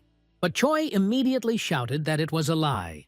The real K could not be that young, and even the t-shirt from Vandas's boss doesn't prove otherwise. Chan wondered if Clark might have been helping Kan and needed to be exposed. He asked Khan his level, and he replied, 37. Chan just chuckled and said that Khan was just pretending out of boredom. He added that K was not Korean at all, but a foreigner, a fact that Kang had omitted in his attempt to pass himself off as him. Chang laughed. They moved along the city streets. Khan had activated the Dragon's Eye, an ability that would warn of approaching danger in advance. On the way, Khan warned about skeletons hiding under the car behind them. On the left, in the alley. People were surprised how it was possible to know about this in advance. But Khan saw everything in advance and warned, prepare for battle. Soon, a multitude of skeletons poured out of the shadows and began to attack. The policeman gave the command, calling on them not to lag behind and to attack in groups of 2. But the skeletons were becoming too numerous. They surrounded the fighters. In the battle, cries of lack of endurance and requests to duck were heard. But Hannah came to the rescue and helped to neutralize the skeletons. Chan spoke to Khan, teasing the newcomer, showing him how the professionals fought. He assured him that there was a big difference between them. Kan, watching the fight, recalled his school years when Chan asked for food to be brought to him, and he gave large sums of money, not understanding the value of simple things like bread. Kan will forgive him his whims. Goran, Khan's little beast, devoured everything in sight. a rusty sword, a broken helmet, and then a skeleton, increasing his satisfaction by 0.1% for each item eaten. Kan was surprised that the little animal was still hungry. He asked Goran if he smelled anything tasty nearby, and the little animal pointed southeast. Kan headed towards it, smashing the skeleton with one punch. Despite this, the place seemed empty, except for the smell that Goran caught. Something tasty was literally a meter away from him. Kan threw the skeleton's skull at Gorn, shouting that it was all the pet needed. Gorn squealed happily, clearly pleased with the catch. The sun was getting close to setting, and the dead would soon get the buff again, so it was time to head back. The girl noted that she managed to level up twice, and the man admitted that their trip had been useful. Progress was made, but a sense of uncertainty remained. The policeman noticed Kan, who was talking to Squirrel, his pet. He asked if he had eaten enough and what exactly the owner needed. Kan, shaking Belka slightly, tried to figure out where the target was. Squirrel's eyes lit up, and Horn caught a scent coming from somewhere nearby. His gaze changed, which made Khan think that an important event was approaching. The policeman suggested that everyone return to the camp and rest. Khan approached the detective and suggested that they go into the flower shop. Everyone held their breath and covered their noses. An E-class dungeon called the Garden of Death had been discovered there. The mission was to eliminate the virus. It was necessary to eliminate the King of Flowers, who was spreading the spores of the virus. The time allotted for completion was 30 minutes, and the reward was a flower bud of the King of Flowers. In case of failure, a rift was expected. Khan realized that the virus spores were causing the underground disease. It was necessary to check the status of the NPCs in the nearest city, because the dungeon had already begun the initial rift, and the infection was spreading. Then Khan understood why Goran had reacted the way he had at Bancho Station. One of the men's faces turned red, and his fingers darkened, clear signs of the dungeon disease. In Dream Sight, the usual ones are an abandoned school inhabited by goblins and the dead, thematic, decorated in a certain style, and Gardens of Death, where motionless flower mobs live. When a rift occurs in the Garden of Death, it releases not mobs, but dangerous virus spores. The virus manifests itself with a variety of symptoms. It penetrates the body and turns into a deadly parasite, turning infected people into monsters. Banjo Station resemble NPCs in the game. The virus will infect all non-players who do not have resistance. However, players with E-class resistance are safe. The main task is to stop the virus from spreading. Kan realized that the sun would soon set, and at that moment, the mobs would become stronger. One of the men noted that humans would then become ideal prey for the monsters. The red color of the portal warned that there was very little time left before the rift. If they leave things as they are and allow the dungeon to become D-rank, the danger will loom not only over them, but over all the inhabitants of the station. The rift was discovered only now, behind an inconspicuous door. Doubts arose about whether it was worth returning, but time was running out. They decided to enter the dungeon and act, and then they'll figure it out as they go. They moved deeper into the underground forest. The trees were distorted, their trunks bent as if writhing in pain. The ground is covered with a thick layer of moss and ash. The air is heavy and humid, like before a thunderstorm. Everything turned out in the best possible way. You couldn't even dream of more. They decided to conduct a small raid, sending the best players to the dungeon and the rest to the camp. He knew they could handle Hannah and the policeman, even just the three of them. But the rules were the rules. 4 people, no less. That's why they took Chan. High level, good armor, overconfident. Maybe even too much. Chang started complaining. He didn't understand why a low-level deceiver was going with them. Considered Khan a weak link. Didn't realize that he himself was the weak link at that moment. Khan didn't answer. Kan reached out to stop Chang's hand. Chang screamed at him not to touch him. He only wanted to pick the apple. Dungeon apple. Rare item. Great item for replenishing mana. The more mature it is, the more mana it has.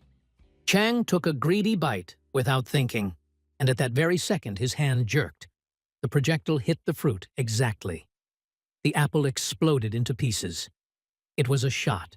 Hannah kept her eyes on her surroundings.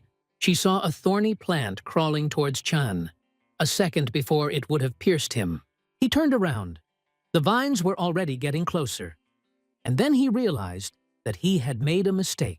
He believed that the danger was not great yet. He could not relax, not even for a moment. He thanked Hannah. Boss room. The boss of this dungeon was in the greenhouse. His name was the King of Flowers. He looked like a sunflower, but this flower often becomes a witness to human death. Experienced players called him the Death Eater. The king mob was stronger than the usual ones. Once he is defeated, they will receive a flower bulb that can be used as an antidote. If you grind it and make a tincture, you will get a cure for the disease of the dungeon. They could cure the sick at Banjo Station. It was their only hope. The smell was worse than before. The flowers smelled like slop. The sunflower had sharp teeth. Khan and Squirrel watched it. Khan warned, dodge. Sunflower attacked with thorny vines, waving them around. People screamed in pain. He attacked silently, without showing it. The policeman asked if everything was okay. Hannah shot at the sunflower. Chan screamed at Khan to get out of his way. He was going to kill him himself. Khan was surprised. Chan rushed forward, but Khan grabbed him by the cloak. He fell. Under his feet was the mouth of a sunflower with teeth. A little more, and he would have fallen into it. Chan recoiled in panic. Obviously, there will be other mobs around the Flower King. Khan said that if Chan doesn't understand that, it's better not to bother. Chan insisted that he knew. Khan activated the Dragon's Eye. To get to the boss, you need to cross a field littered with mobs. As soon as you take a step, the flowers will attack like piranhas. There was no choice. The policeman said that we had to trust Hannah. Khan noticed that there was little time. If he delayed, the dungeon boss would have time to strengthen to D level. If Hannah enters the blood sphere state, receives buffs from the team, and increases the radius of the magic bullets, then there will be a chance to destroy all enemies at once. Hannah said she could probably handle it herself if she took the elixir. She asked if he had any. Khan refused. Hannah asked why he didn't trust her. Khan replied that it wasn't that. It's just that, because of the others, he didn't have time to level up. And now, it's critically important. Chan shouted where he was going. Kang silently went on the attack. Chan called him an idiot. Khan made his way through the thorny vines, delivering precise blows, clearing his way. Chan was amazed. The policeman was surprised. How is this possible on the 37th level? But what can you say? He is K. Chan did not hide his surprise. He wavered between two conclusions. Either Khan was actually much more advanced than he claimed, or he used an unbalanced ability that could bypass the system's limitations. Khan was already standing at the very mouth of the monster. Thorny vines were bursting out from inside, waving chaotically in an attempt to grab the enemy. He howled as he attacked, and with a powerful blow, he cut the Death Eater in two. Hannah watched the scene with admiration. The policeman smiled silently. Chan sighed heavily, internally acknowledging his opponent's superiority. Khan remained calm. Everything happened as he expected. Notifications popped up on the screen. Khan received confirmation of his level up. Then the reward is a flower bulb and Kakashi's spiked glove. Night had already fallen around. The group, having finished the battle, was moving along the street between tall buildings. Khan walked silently, lost in thought. He looked at the spiked glove, an item he received after defeating the boss. It was created from the body and thorns of the Flower King. It was weak to fire, but had a high damage rating of 120. Artifact class, A, required level to use, 80. It was a rare find, much better than he expected. The main property of the glove is spikes. When activated, the ability turns the owner's hand into a weapon resembling a short sword with spikes. Thanks to the skill Heavenly Body, Khan had no restrictions on the use of weapons, and therefore even such a demanding thing became a useful find. He glanced at the screen. Khan was level 40, no class. It had been a while since he'd finished training, but he'd risen 10 levels in that time. There was still no class, as expected. Already at level 32, he had defeated many monsters of D and E ranks. With the amount of points he had earned in 90 days and his skill set, he would soon be able to clear even D-rank dungeons with ease. This, in turn, will allow us to draw a clear line between him and the other players. Chan watched him. The thought that had entered his head seemed absurd. No, it couldn't be. He didn't believe that all this was real. This guy, Ken, was it possible? Ken turned around, catching his gaze and the words he was muttering. But he didn't say anything. He wasn't going to interfere with someone else's doubts. Meanwhile, Hana stopped and looked around. She noticed tracks.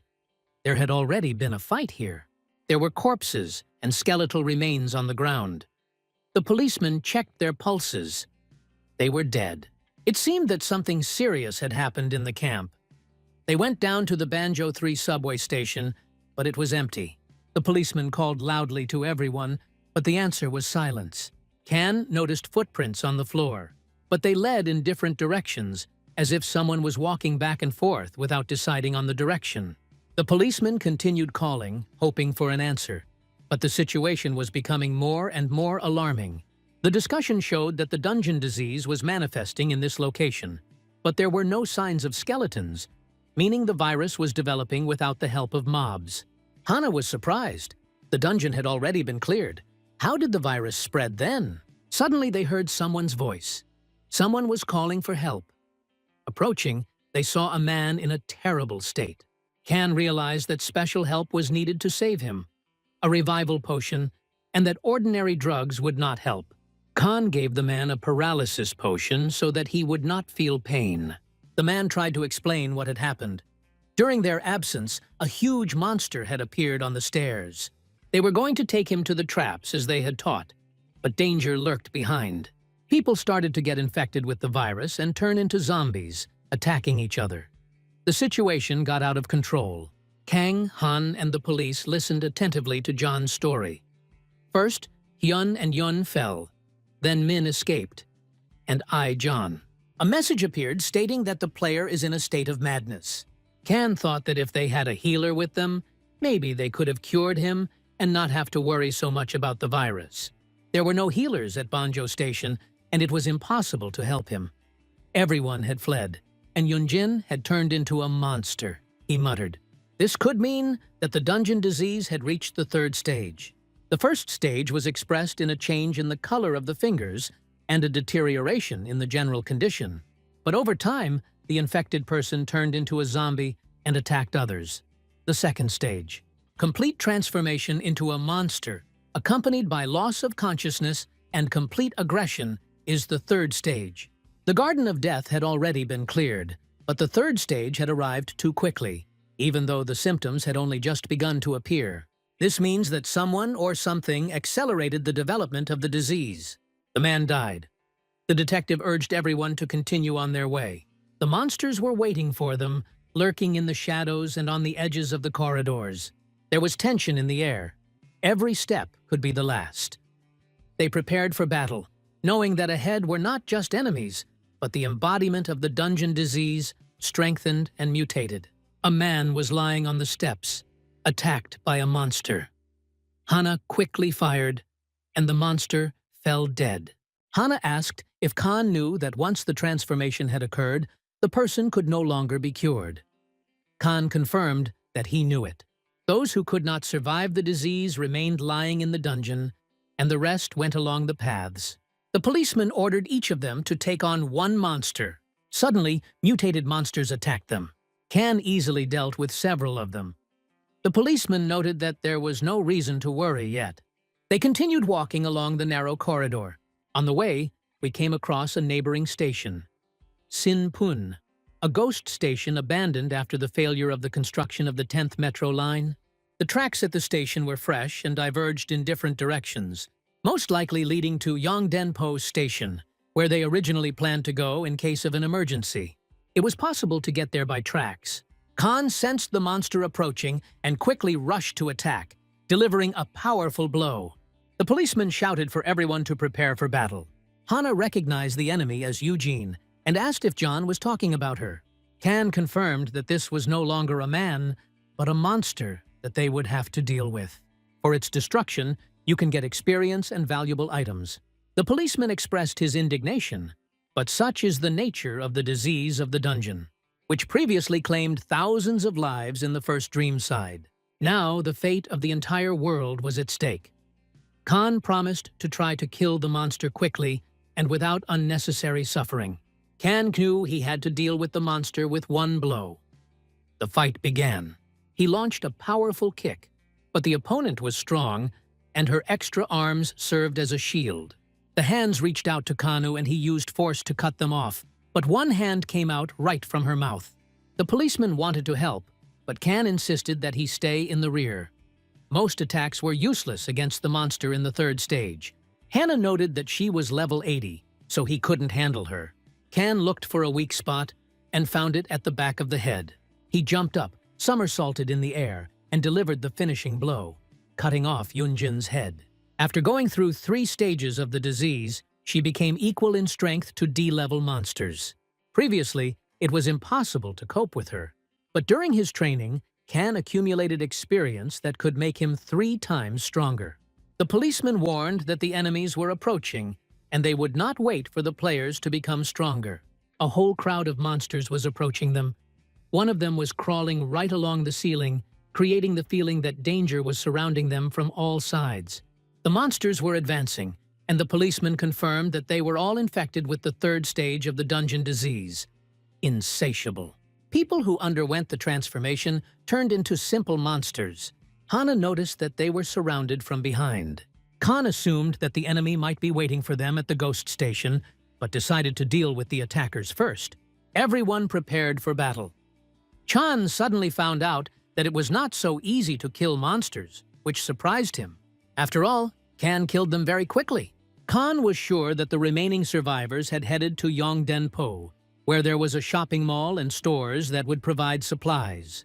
Despite the danger, he insisted on going there, sensing that something serious was waiting for them there. They were conferring when suddenly a monster appeared. Khan instantly struck with his sword. Symptoms of the 3rd stage of the disease manifest in the complete transformation of the infected. Insatiability is one of the symptoms. They change their appearance, can acquire wings, additional limbs, and their shape and size vary depending on the desires of the person. To deal with the monsters, it was necessary to understand their desires, embedded in their mutations.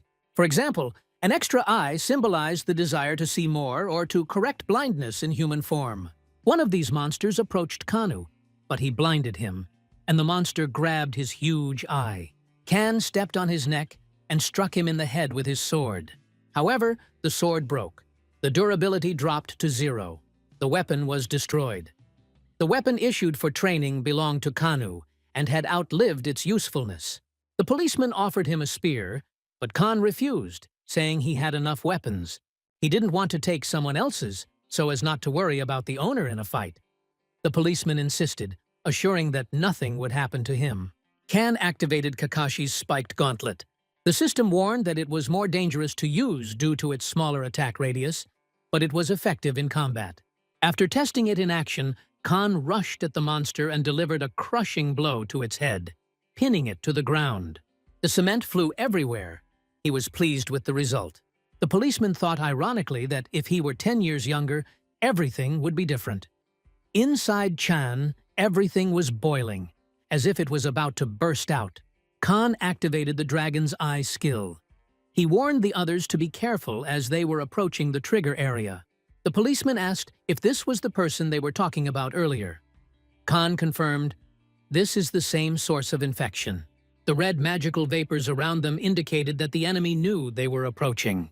It was a monster that had almost reached the 4th stage, probably created as a result of the rift. His transformation began after an unknown person fed him a dungeon flower. This flower became a trigger, the core of the disease, in which the virus began to multiply, aggravating the symptoms. If this source is not destroyed, the disease of the dungeon will spread and engulf all of Seoul. Khan walked forward, each step making a sticky sound, as if the floor was covered in slime. Something appeared ahead, writhing and emitting a faint red glow. The policeman shouted, pointing at him, but Hannah cut him off sharply, telling him not to shout. A man found himself in the clutches of a monster. He called for help, screamed, begged for salvation. But the creature didn't even hesitate. Its claws tightened, and with one sharp movement it tore the man's head off. And with a noise, he threw his decapitated body to the others like him lying on the floor. The monster spoke, and its voice echoed throughout the station. It sounded oddly playful, almost mocking. The creature clicked its jaws as if it was impatiently awaiting its prey. Its words were full of irony and something frighteningly theatrical. He addressed them as if they were an audience, resembling not a fighter, but a showman. He talked about hearts, subscriptions, and notifications, as if everything that was happening was not a fight, but a live broadcast.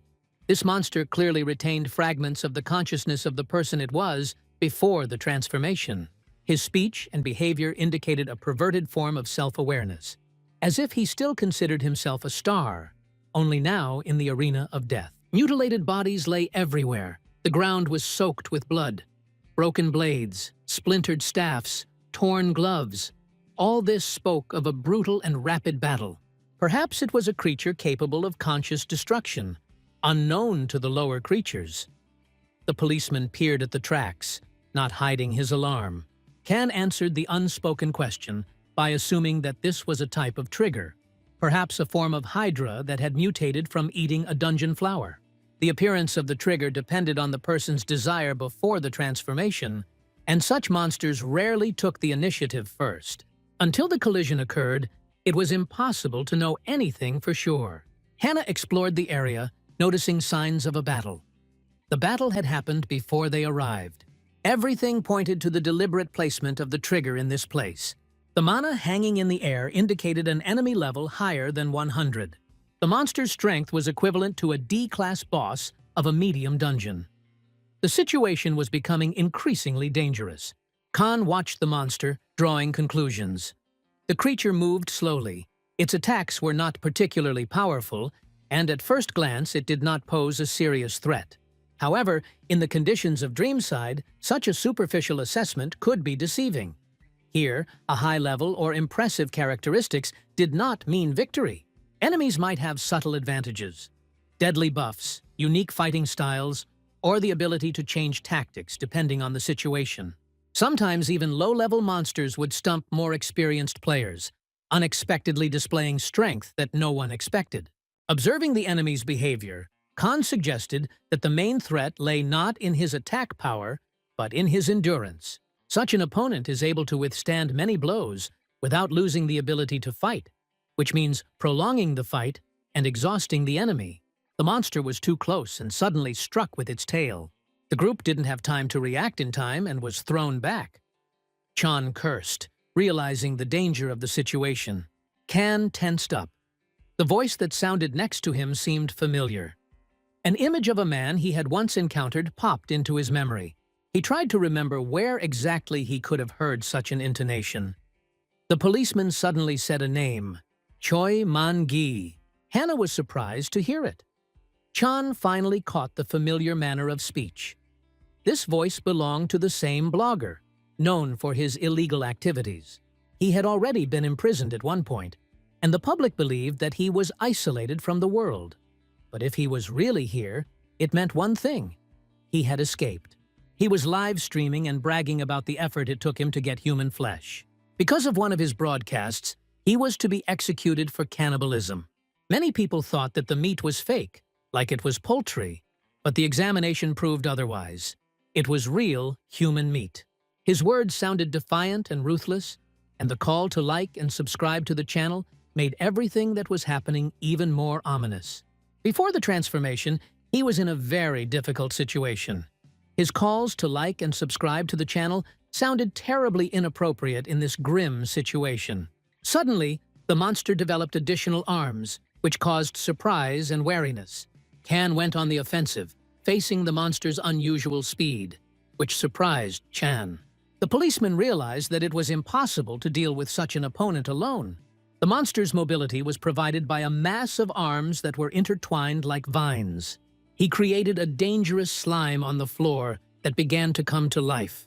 Kan noticed this and realized that he couldn't relax. To gain time for an attack, it was necessary to distract the monster. While the policeman was distracted, Khan jumped up and struck with his gloves, but the first time he failed. He realized that without changing tactics, they would not last long. The policeman called the monster a scumbag, suggesting that he intended to kill them in the same way as the previous victim in the stream. The monster repeated its threats several times, licking its lips, which made everyone wary. Hannah boldly approached. The monster, with a challenge in his voice, called her a snack from Idol. She immediately went on the attack, smiling and holding a revolver in her hands. Despite her courage and shot, the monster looked like it was in armor. Its endurance was amazing. Can warned that strength and reaction will not help here. Endurance is needed to deal with the enemy. Hannah quickly got the gist of it and was ready to take action. Hannah and Khan charged at the same time. Hannah shouted loudly, warning her opponent, and fired. Khan, using his glove blades, jumped into the air and delivered a powerful blow. The monster reacted with surprise, praising his opponents. At that moment, Chan noticed something terrible. The monster had eaten them. The monster stood before them, making ominous sounds. It went on the offensive. Kan took cover in a recess in the wall, but the monster tried to hit him with a powerful blow of its fist. Kan managed to jump back and land on the ground. The attack seemed to be working. At this rate, he could be defeated. But Kan understood that their blows to the monster were like pellets to an elephant, just scratches. He turned to Hannah and the detective, saying that it looked like there was only one way out. Chan, standing in front of the monster, tried to unbalance him with mockery, asking how he still walked with such a huge belly, and where he bought all this fat. The monster, enraged, opened its mouth and approached Chan. At that moment, Kan rushed forward and jumped straight into the monster's mouth. The policeman gave Hannah the command, and she fired straight into the monster's mouth. The sounds began to cut out, and it seemed that their plan had worked. Kan struck from the inside, each of which caused significant wounds and damage to the monster. He asked to distract the enemy in order to gain time to maneuver. His mana and strength levels were still around 100, but Kan knew he could fix that by investing the points he earned in the tutorials. This would allow him to activate skills that would normally require twice the energy. Realizing that his opponent was really strong, Kan decided to become even stronger. He activated the skill Magic Concentration. Against the backdrop of what was happening, the monster warned his comrades that he was expecting new prey. Meat, and the protective mesh around him was activated. Gathering all his strength, Kan prepared for the decisive blow. A huge purple sphere rose into the air, filling the space with a mysterious light. The monster's voice came again, asking for subscribers and likes, as if broadcasting directly from the dungeon. Kan rushed into the attack without hesitation, answering, having enlisted the support of the whole team. He will not only give him a like, but will also repost him now. His powerful swing hit the monster right on the chin. The blow was so strong that Kan was thrown into the air, and the monster fell to the ground, defeated. A message appeared. You have defeated Choi Man-gi Trigger Glutton. The victory resulted in a level up and a reward. The mysterious Ring of Attention. At the monster's feet lay the dead body of a loser, the blogger Cannibal. As the life left his body, so did the mana, as if it were melting into thin air. The policeman noted with disgust that he had been pretty badly chopped up. The question of who had carried out such a massacre and for what purpose hung in the air. But the main thing is that it was he who noticed the strange mark burned on the body of the murdered man and realized that it was not an accident. In the spacious hall with elegant furniture, candlesticks burned, filling the room with soft light. There was a huge red ball floating in the air, which was suddenly grabbed by a man. The situation was surprising. K. In Seoul, he is responsible for just 5 farms, which he occasionally checks to make sure they are suitable for growing triggers. But he had never met anyone as powerful as this one. Doubt flickered through his thoughts. Suddenly, a guest appeared. It couldn't be Baggy Chad, the gentleman who is usually busy with important matters, but still manages to have fun without being noticed. Kang Min-ho from the company intervened in the conversation, adding a touch of formality to the proceedings. Bagan Chan of the company was part of one of the most mysterious organizations, Dream Sight. The company was like a malignant tumor, spreading and poisoning everything that came its way. By expanding the dungeons, she threatened the safety of the entire continent. Even their emblem, lightning cutting through two moons, caused anxiety and mistrust. Dan reported that he had found something strange and asked to take a look. According to his information, Kay, who was considered dead, could have survived. In the reports of newbies at the easy level in the labyrinths of choice, there were no candidates sent to the hellish level, but the situation indicated otherwise. Min assumed that if Kay was alive, he would definitely try to stop them. Min asked to gather information from the farmers in case any of them noticed anything suspicious. But his interlocutor refused, assuring him that he had already found the necessary information, and there was no need to waste time on unnecessary questions. Kan, Hana! The policeman and Chan rushed forward, preparing for the upcoming fight. Asrai's neck and the monsters that were torn apart under his command. A dungeon that only one person can pass. His true identity is Croc, and he has data that was not erased. By devouring people, he could foresee the current situation on Earth. But Kay, who was supposed to die during training, remained alive. And apparently, he changed his occupation. He stood motionless, aware that these were not the people he had known before. The old personalities had disappeared, leaving only alien shells. Even Kay, once experienced and reliable, now looked like an ordinary newbie just starting his training.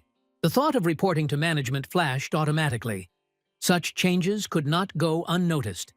If this was them, it was necessary to sort it out immediately. The guy rushed through the tunnel, with dozens of monsters following him relentlessly behind him. Some were floating in the air. Others were running on all fours, stretching their arms towards him. Their persistence was frightening, as if they knew no fatigue. It was hard to believe that just recently, these creatures were people. Chan cursed his mistake. He got separated from the group and ended up on the other side of the station. The thought of dying without the chance to see the detective again pierced his mind. Suddenly, a light flashed ahead. He squinted, his thoughts racing. A train. It really was a train.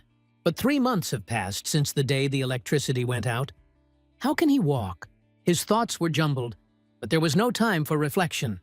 He turned sharply, sped up, and ran to the platform. The voice announced the departure. The doors were closing. He jumped at the last moment, managing to fly into the carriage. There was a loud click as the doors closed and the train moved off. The monsters were left behind, looking helplessly through the glass. Chan was breathing heavily, leaning back against the wall. He was alive. The adrenaline rush was ebbing, replaced by trembling and relief. Now all that was left was to get to Yangdeng-po Station as quickly as possible. The detective should be there. Everything should go smoothly. This is the feeling that Chan had when he found himself on the train. However, the system's voice announced that the activation of the Class D-themed dungeon had begun. The ghost train was soon to begin checking tickets, and fare dodgers would become targets for station staff. The guy was amazed, not expecting such a turn of events. Meanwhile, along the adjacent underground passage to Station D, Kan, Hana, Chan, and the policeman hurried forward. Everything that was happening still seemed unreal. Chan was replaying in his head the recent battle that Kay had been involved in. He had suspected that he was capable of many things before, but seeing it with his own eyes was something completely different.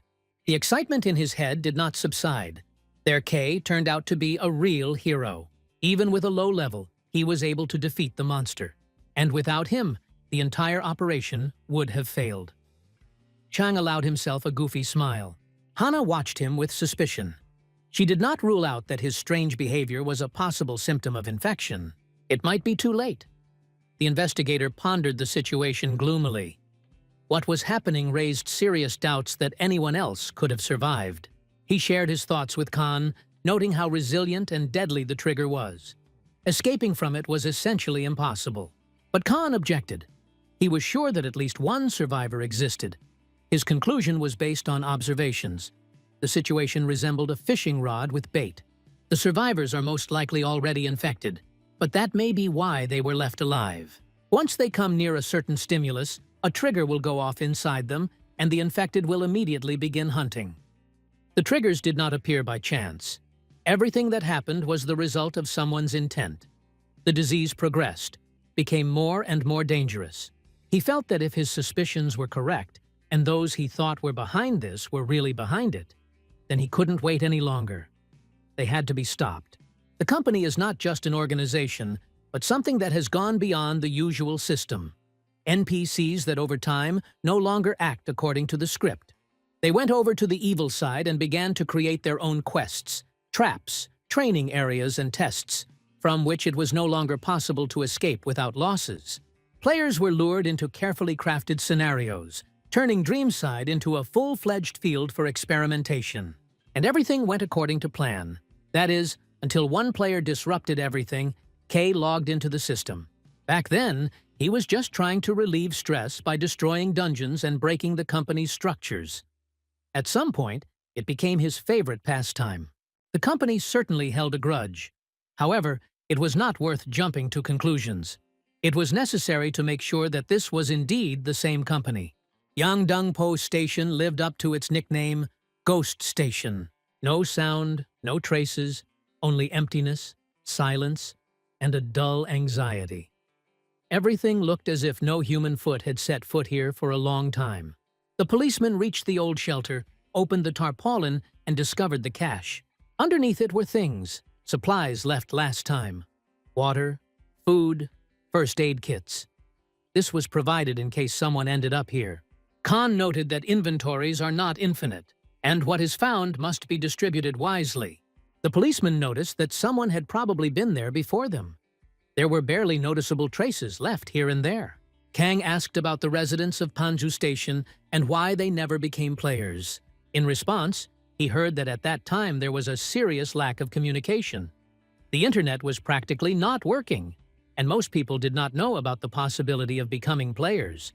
Hannah explained that she was able to connect to the network thanks to an upgraded phone and the presence of a built-in switch. Communication with the system was only available to those who had it, as well as those who had reached a certain level.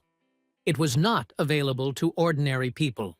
She also added that in the current situation, the only way to become a player is to contact ARC, the organization that controls training and access to gaming systems. It was becoming clear that the system was becoming more closed, choice more limited, and the path to power increasingly artificially narrowed. Hannah said she wasn't exactly a frequent visitor, but ARC was the only remaining base in the city. At Panchu Station, masked men walked down the steps, avoiding the corpses lying around everywhere. It turned out that Chan was right. Ben from the company was leading the third break group. Suddenly, an announcement was heard for passengers to take their seats. They talked about a themed dungeon, known to many, but accessible to only a few. The train, which previously ran on the first line, suddenly ended up on the 10th. The doors opened, revealing a site where construction work had previously taken place, probably when a railway line was being laid. The train departs for Yadantpo Station. Someone suggested riding it, noting that such a chance rarely comes up. The boss responded, doubting whether the man was really tired of living, explaining that it was a Class D-themed dungeon that was under the company's control, but that it was inaccessible. Entering the train meant staying there forever. However, one of them reminded him that he had not joined the company to die so stupidly.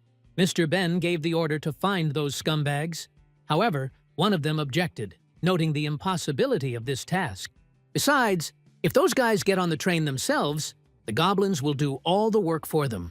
Ark is a word that translates from English as Ark, likely referring to Noah and his Ark. It looks like Ark really is the last base in the entire city. By updating the system, they were able to upgrade the phone as well, so they were trying to get there all this time. Khan assumed that the remaining survivors were most likely in the Ark.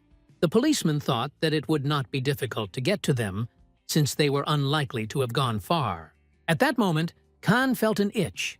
It was a squirrel named Goran who caught the smell of something delicious nearby.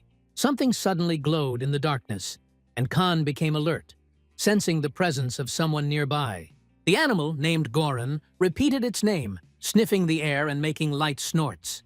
He climbed onto Khan's head, which surprised Hannah, who didn't understand why they were chasing this unknown person.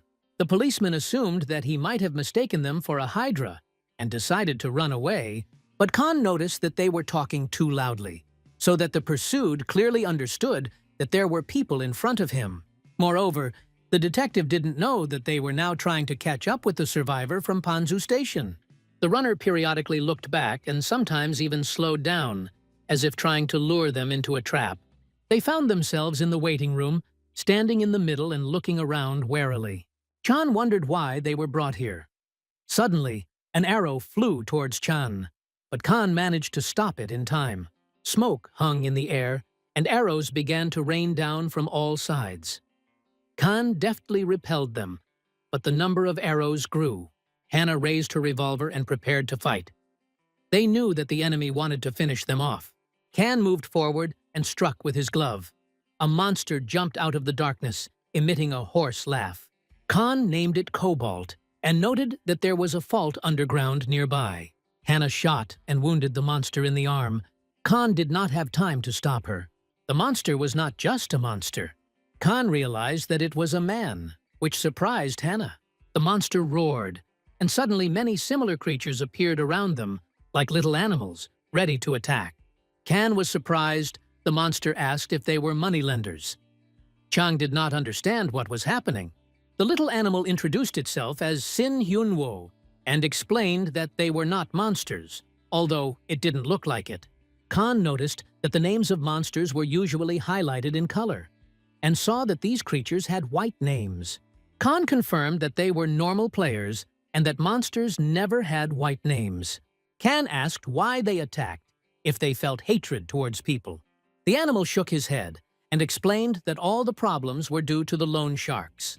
On the day of Dreamside's opening, a guy stood confused on the street when Channel 0.115 opened in front of him, the entrance to this earthly region.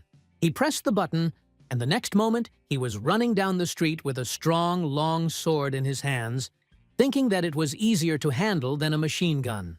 He used to play Dreamside a lot until he joined the army. He leveled up to almost level 200 and owned many valuable items. But when he went into the army, the time for exchanging awards ended, and he was unable to use them. Despite this, he was no newbie and was confident that he would not be left with a bare ass. Having united with the survivors of Yandenpo, he was determined to survive with them. They were heading into a maze of choice, a regular maze. But he was the only one who managed to complete it on normal difficulty, despite the absence of high-level players among their team. This became a serious problem, but he remained central to their survival. Throughout Yandenpo Station, which, despite their caution, the survivors accepted with gratitude. The traders were friendly and welcoming, sharing food and equipment, inspiring trust. It seemed like a sign of help, but it soon became clear that it was all a trap. Those who could not pay for the goods donated their player cards, sincerely believing that this was an investment in the future. In addition, the food that the traders distributed contained drugs. When signing the contract, the traders did not stipulate the main conditions. The document had clauses about the purpose and subject of the contract, and also in small print it warned, in case of late payment, you will have to pay with your own body. This trick went unnoticed, and the victims found themselves completely dependent on the traffickers. The merchants, those creatures, took the bodies from the survivors. Then they disappeared, and the so-called usurers appeared. According to the agreement, they took the bodies, and the souls remained locked in the bodies of the kobolds. This was only the beginning. The loan sharks came once a week for interest, which was also written into the contract. Along with their bodies, their memories were taken away. Some of the kobolds could not speak because they had no memories left. Khan asked if they had killed anyone who had come recently, but no one had come. The debt to the merchants remained the same and did not change. The moneylenders appeared suddenly, as if from nowhere, and frightened the kobolds. He looked pale with anger. All the kobolds bought from the merchants at the same price with the same percentage, but the degree of memory loss varied among them. Some even forgot human language, while others retained it. It depended on the amount of knowledge and experience, which was different for everyone.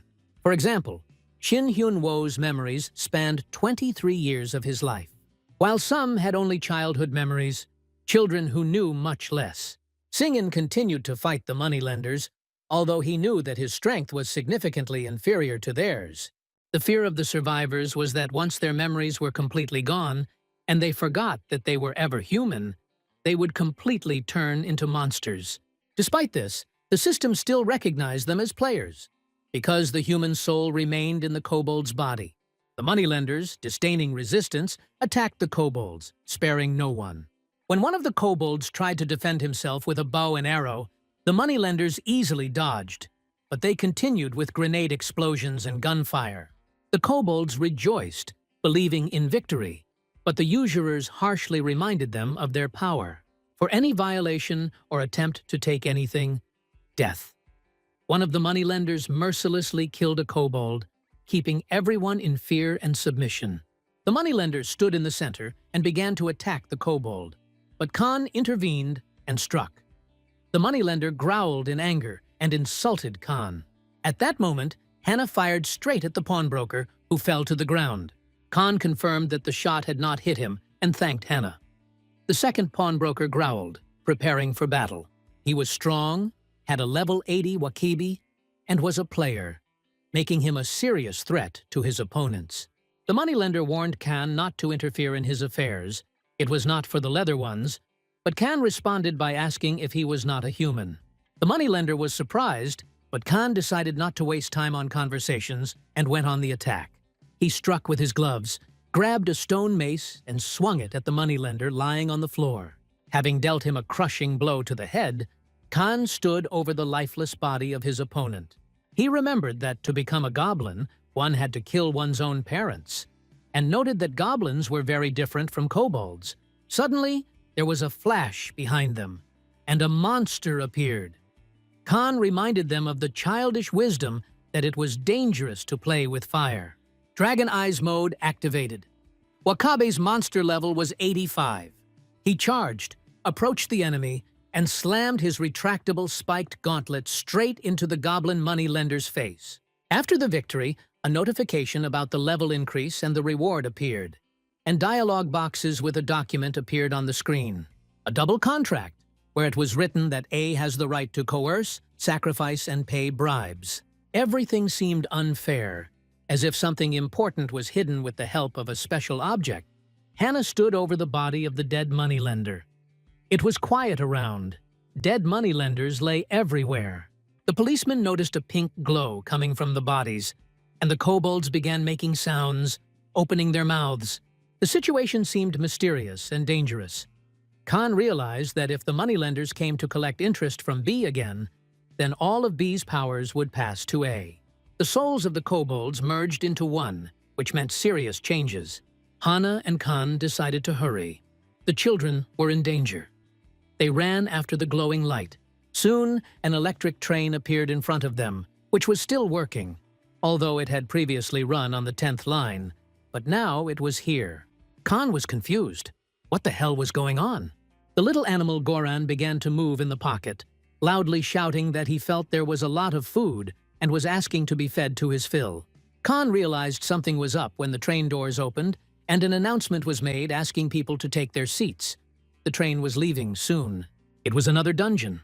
In the world of Dreamside, dungeons often take unexpected forms, including moving objects such as carts, airships, and trains.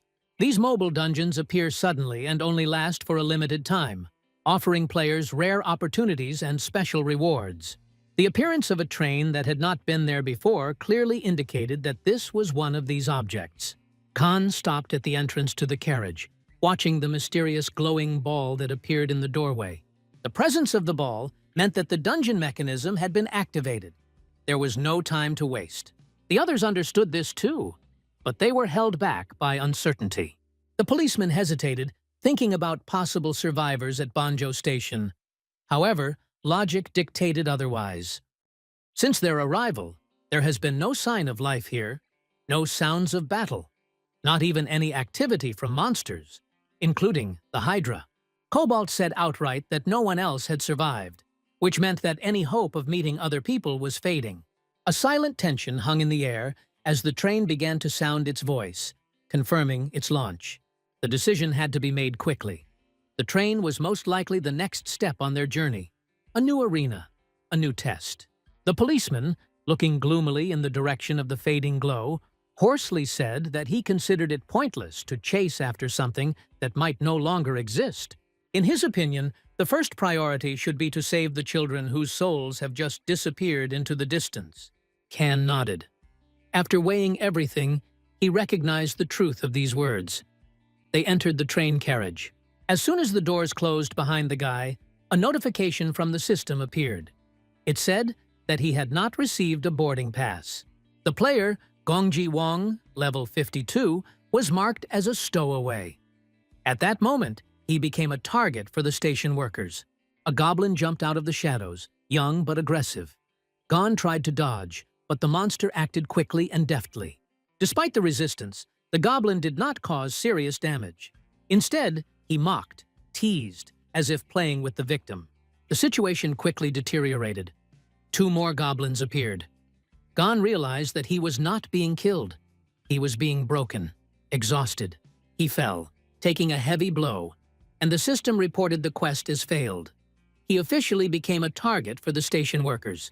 A massive goblin acting as a guard emerged from the darkness, easily grabbing Gon and dragging him away. The body was chained. There were other people around in the same position. Everyone was a prisoner. Gon didn't understand what was happening. He was drawn into a distorted game in which new, cruel rules now applied. One of the goblins, a small and nimble one, looked particularly upset. The goblin conductor took Gon away with him. He stopped, turned around, and seemed to think for a moment. People appeared in front of him. Khan, Hannah, Chan, and a policeman. They silently watched what was happening. Kan quietly said that these small goblins, although they looked harmless, were probably higher in level than level 70. One of the goblins chuckled, squinting, as if he understood what they were talking about. He was a member of the very race that specialized in getting rid of people. Their essence is not rage, but methodical eradication. Hannah looked around and pointed at her surroundings. She noticed that the carriage looked more like a freight car than a passenger car. Khan confirmed her guess, reminding her that it was a D-class dungeon. In Dreamside, the appearance of a dungeon often did not match its actual nature. He gave the example of the Class E dungeon, a ruined school that looked modest from the outside but hid vast spaces inside. They came closer to the window. The view beyond the glass did not show the usual darkness of the dungeons. On the contrary, the carriage moved along the heights, where the landscape above the ground opened up. This indicated that the dungeon was non-standard, possibly unique. From the moment they entered the train, the system continued to send out alerts. This meant that his rules had already begun to operate. Khan, Hannah, Chan, and the policeman stood in the carriage, listening to the system. A notification came. They had entered a Class D dungeon called the Running Train, located in Zone F. A speedy ticket check was expected, and ticketless passengers automatically became targets for station workers. The group watched the attacking goblins. Everything pointed to this being a themed dungeon. Clearing it was less a matter of strength and more a matter of understanding its rules. Each killed a goblin. The system rewarded the participants with boarding passes after they defeated several enemies. Everyone got their own: Kang, Hannah, Chan, and the policeman. It seemed that one of the stages had been successfully completed. However, Kan was the first to tear up the ticket and throw it away, explaining that they did not have time for a full raid. According to her, the station workers were starting their inspection from the rear of the train. This could mean that the stowaways would be the first to cross their path and therefore be able to lure him into a trap. The group agreed with his arguments. One by one, the participants handed over their tickets to Goron. He ate with gusto. Hannah looked at Khan doubtfully and asked if he was trying to use them as bait. Khan just nodded. That was exactly what he was planning. He explained that the location of the children's souls is still unknown, and in order to find them and survive, one must act outside the box. Predictability is death in a dungeon like this, especially if the enemy is acting according to a memorized algorithm. So, the only way is to break this algorithm. Chang pointed at the goblins hiding among the luggage, trying not to move, as if hoping to become invisible. Some of them were trembling with fear. They looked pitiful, without a trace of their usual insolence. Chan called out loudly, reminding them of Mr. K. Khan, without being distracted, ordered everyone to get ready. The system unexpectedly sent a message. The quest failed. Player Khan was now listed as the station worker's target. A station worker appeared through the open doors with an iron screech. He was tall, his figure stern, his face angry. There was nothing human in his eyes, only emptiness, filled with cold light. He walked straight up to Khan, stopped a step away from him, and said, as if in the voice of a machine, "Where is the ticket?" Khan answered briefly, "Lost it." The station worker didn't pause. He said calmly, without emotion, that if there was no ticket, he hadn't finished speaking and had been hit in the face. The station worker rushed furiously towards Khan, but at that very second he was thrown back. He received a sharp and precise blow, fell on his back and hissed in pain, holding his face. His eyes blazed with anger. He pulled out his club, swung it, and with a roar, rushed into a second attack. Khan met him again, calmly and coolly. He knocked down his opponent again with a blow. Then, without wasting time, he walked up and grabbed him by the horn sticking out of his head. Without further ado, he delivered a direct knee strike to the face. One after another, the blows rained down. The goblin's quick, practiced, muffled wheezes drowned out by the rumble of the train. Khan ordered to answer where the souls were.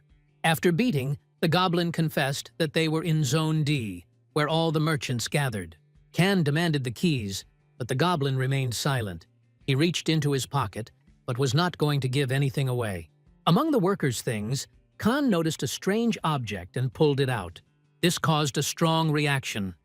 The worker wheezed, thrashed, screamed, forbidding anyone to touch what he had found. The system sent messages. The player stopped the goblin, the station worker. The player robbed the station worker, received a hidden item, an unknown package. Khan muttered, breathing heavily, that he had asked for it. Then the system updated the data. The hidden object was the master key to Area F. Khan immediately declared that time was running out and that it was time to move. The policeman, slightly stunned by what had happened, asked if the goblin was a gambler. Khan confirmed the possibility, explaining that the situation with goblins is different from the case of kobolds. Even if a person's soul is stolen, they do not turn into a goblin. To do this, you need to go through a special ritual. Either kill your own family or take part in tribal feeding, that is, literally eat a person. This statement shocked everyone. Even Hannah's face showed shock. It became clearer and clearer. The rules of this world are much darker and more complicated than it seemed at first. Khan coldly noted that there was no point in showing pity to goblins. Their choice was conscious. Their path was bloody. He pointed to the opening, and the system immediately reported an achievement. The player received the title of Speedy Dungeon Master. This gave a permanent plus 2% bonus to experience in any dungeon. An unexpected but pleasant result. Khan confidently stepped forward, calling the others. The policeman was still in doubt. He had heard that the magical dungeons could not be left until the main quest was completed. But Khan replied that it wasn't that simple. The dungeons in this world weren't linear. They offered freedom of choice. Players decided for themselves how exactly to complete them. Follow a pre-designated path, or look for hidden routes, Easter eggs, and loopholes. Khan calmly noted that such situations happen often, especially in cases where players have access to legal cheats. He glanced briefly at the passage. One of them had special abilities not provided to most. They entered Safe Zone F5, a rest area with trees. A man was sitting at the table eating slowly. He noticed them approaching. Their gazes met, cold and searching. Behind him, shackled men sat. Everything pointed to the fact that these were the evil merchants that the kobolds had mentioned. Khan narrowed his eyes. The man asked if he had a ticket. Khan asked again. The answer was significant. The merchant wanted to make sure that his presence here was legal. Khan honestly said that he did not have a ticket. This caused a sharp emotional outburst in the merchant. He came close, looked Kanu in the eye, and bared his teeth, called him a degenerate. Khan didn't flinch.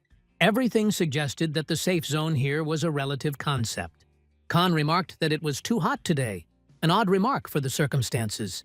The merchant was surprised by this comment, as if he did not expect to hear something like that. The others also felt something strange. Can's words seemed absurd and out of place. Tension arose. The merchant, as if in response to this enigmatic phrase, invited them to follow him. He spoke confidently, as if he wanted to show friendliness. The policeman warned Hana to be ready, and she was ready. The merchant continued, gently hinting that they were probably tired after a long journey, and suggested that they go inside to rest and eat. The whole team was holding back their alarm. Such generosity seemed suspicious. Everyone sat down at the table, on which there were various treats: cake, meat, burgers. The merchant introduced himself as Mr.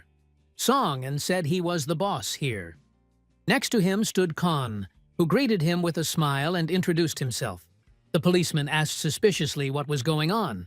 Kan said that among the goblin's packages there was one unusual item. The package turned out to be a key. It was there that the password was hidden, which matched the mysterious phrase about heat. Kan emphasized that the pursuit of souls is not the worst thing.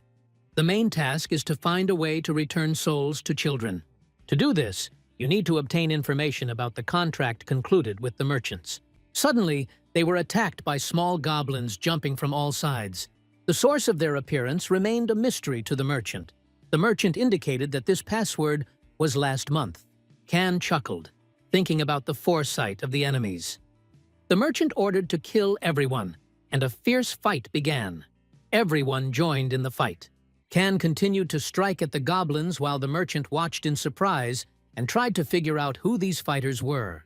One of the traders shouted for them to retreat to Area F6 immediately. The policeman stood with a spear and asked where they were going in such a hurry.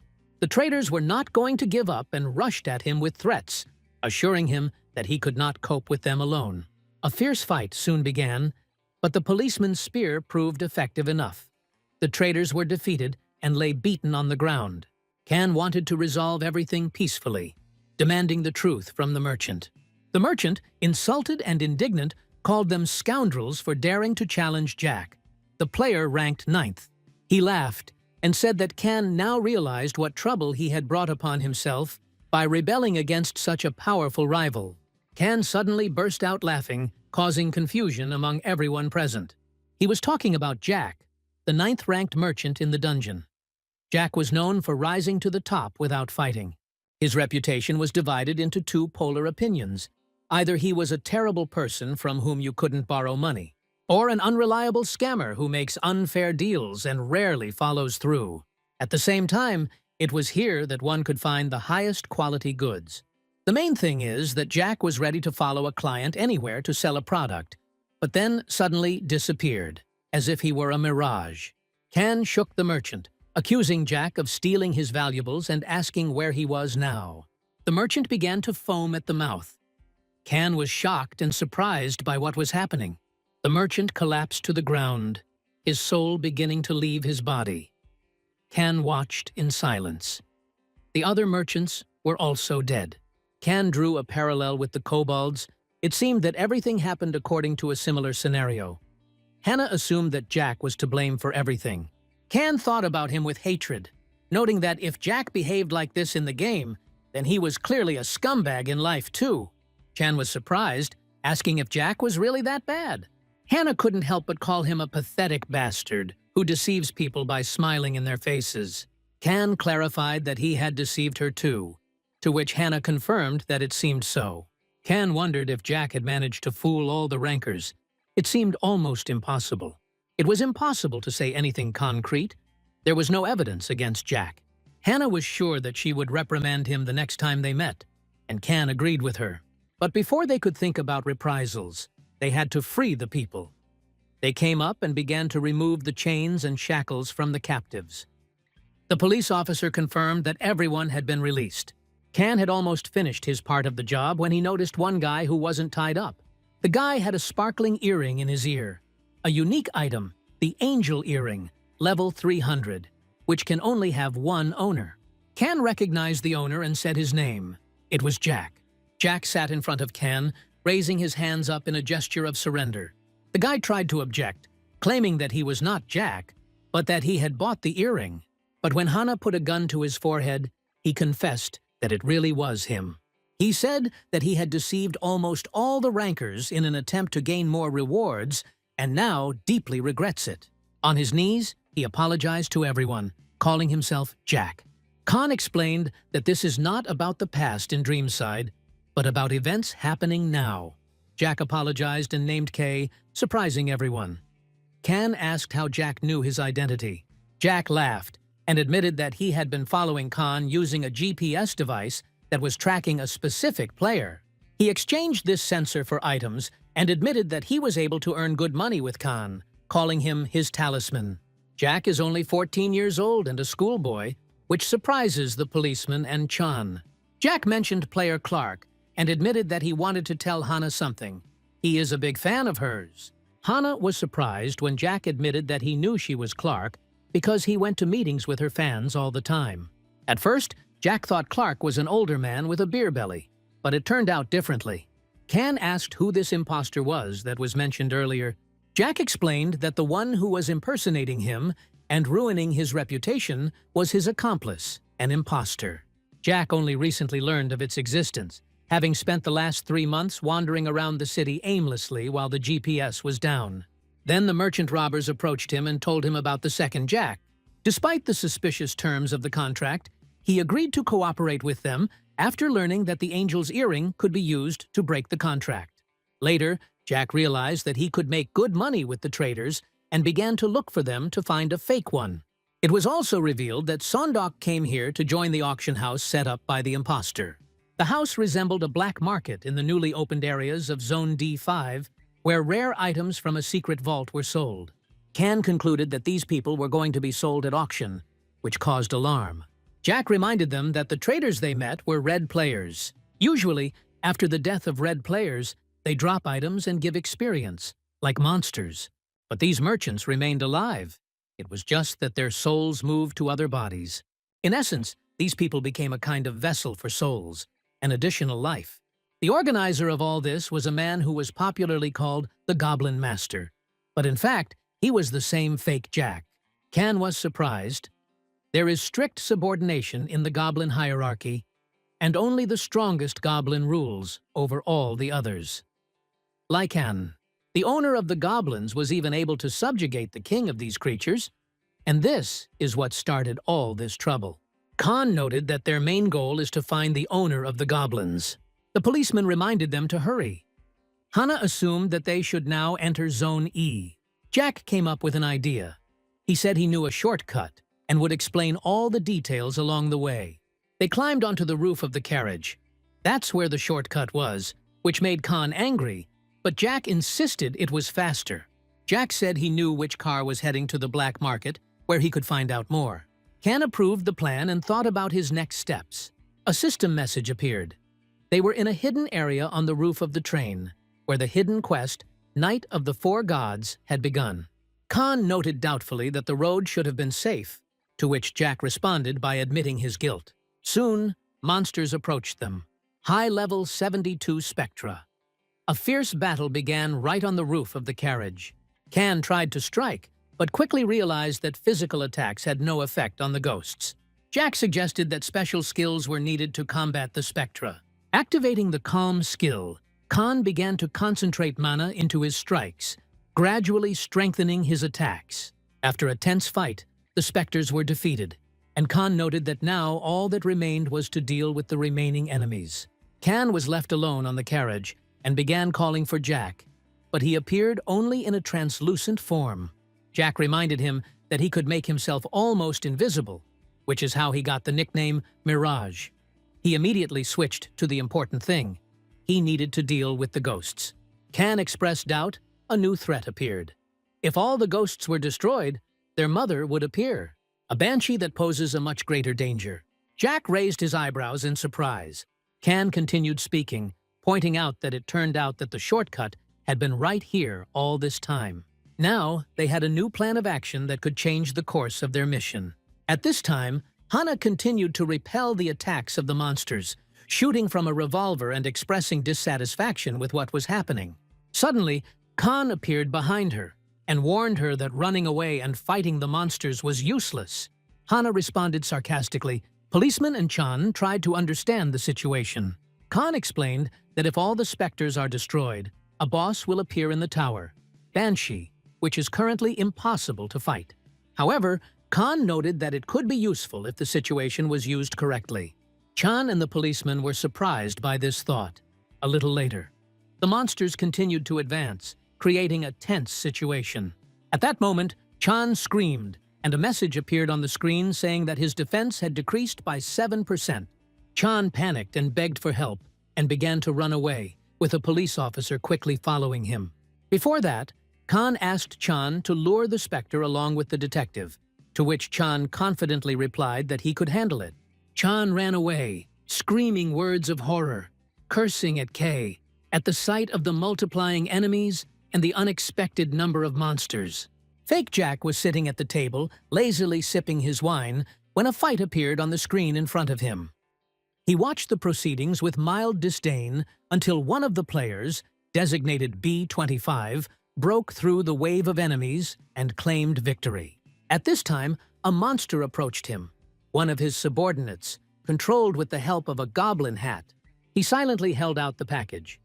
Fake Jack looked at him with irritation, not hiding his anger. The information the goblin brought changed his mood. One of the agents in the station was attacked. He turned on the screen. The image was shaky, but clear enough to make out a man fighting in a crowd of monsters.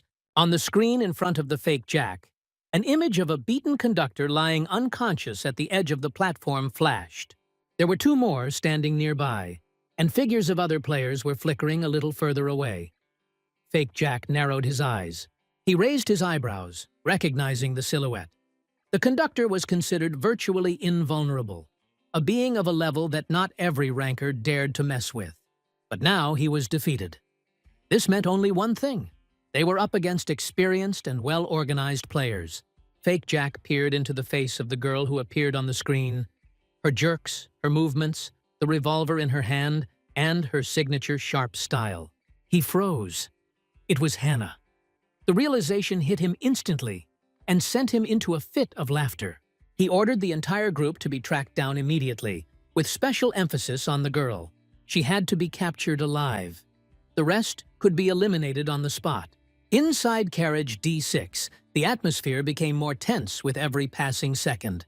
The carriages slowly approached section D5, the epicenter of the shadow trade, where they sold not only rare artifacts, but also bodies, souls, and even memory itself. Hannah frowned and turned to Khan. She asked hesitantly if he really believed that Chang and the detective could handle it. Khan nodded. According to him, Chan's armor was stronger than it looked, and the detective was not just a city employee, but from the Special Crimes Unit. They both knew what they were doing. Soon the car slowed down. The holographic sign above the door changed. Section D-5, High-Risk Area. Entry by agreement only. Behind the heavy doors was something that even the most desperate players avoided: the black market. Jack reminded everyone in the market that they were wearing masks. It was a way to protect themselves not only from being exposed, but also from the possible consequences. Fear was the rule here. The problem was that they only had one mask. Hannah asked what to do. Khan thought about it, but before he could answer, Jack handed him an old, worn cloak. Its fabric seemed ordinary, but it felt almost alive. A message appeared. Received item. Cloak of the Recluse. Effect: invisibility for 60 seconds. Recovery 3 minutes. Jack chuckled. According to him, this might be enough to sneak into the market and gather information. But Khan himself knew that invisibility alone was not enough. Something more was needed. Jack, as if expecting these thoughts, smiled slyly. He had a plan. Zone D5, Black Market Casino. A semi-dark room filled with neon and shadow. There were creatures of all stripes sitting at the tables. Silent goblins in leather tailcoats, people in animal masks, overcome with excitement. Dice flew across the tables, chips jingled. The air was thick with the smell of tobacco, sweat, and fear. This wasn't a game for fun. This was a game for life. Can, hidden under the cloak of a recluse, had to pass through this hell and remain unnoticed. Can walked among the crowd in an invisible cloak. An icy wind swept through the room. One of the masked men turned around, not understanding the source of the cold. Can realized that he had entered through a portal, not a normal door. The scale of the dungeon was much larger than expected. He looked around. Life was in full swing all around. Noise, light, strange creatures at the gambling tables. Among them, Can noticed a red goblin, who walked quickly towards the secret door. Can noted his suspicious behavior and followed him. On the roof of the train, Chan and the policeman ran as fast as they could, pursued by the scythe-wielding monsters. Despite their fatigue, they kept up the pace. The policeman noted Chan's endurance, and he responded with pride, reminding them of the task that Kay had given them. Thoughts about their comrades did not leave them. They hoped that everything was okay with the others. Meanwhile, in Area D5, at the black market, Jack was disguised. Hana wore a red cloak that hid her face. She doubted the plan, but Jack confidently confirmed its reliability. However, when she asked what to do if he failed, Jack fell silent, lost in thought, until Hana brought him back to reality. A goblin monster appeared before them, recognizing them as merchants and asking what goods they were going to sell. Hana, without losing her composure, took off her hood. The monster recognized her as the same girl that the fake Jack had ordered to be brought. He suggested moving to a more secluded place. Jack, hidden behind a mask, supported the dialogue with light flirtation, which caused the monster to smile. They followed him. Behind them, unnoticed, a man in a panda mask was watching them. Khan went down into the dungeon. On both sides there were cells, behind the bars of which sat creatures. A goblin was pushing his way through the bars, shouting something unintelligible. Khan was surprised by what he saw and took off the hood Jack had given him. His attention was drawn to an orc behind one of the bars.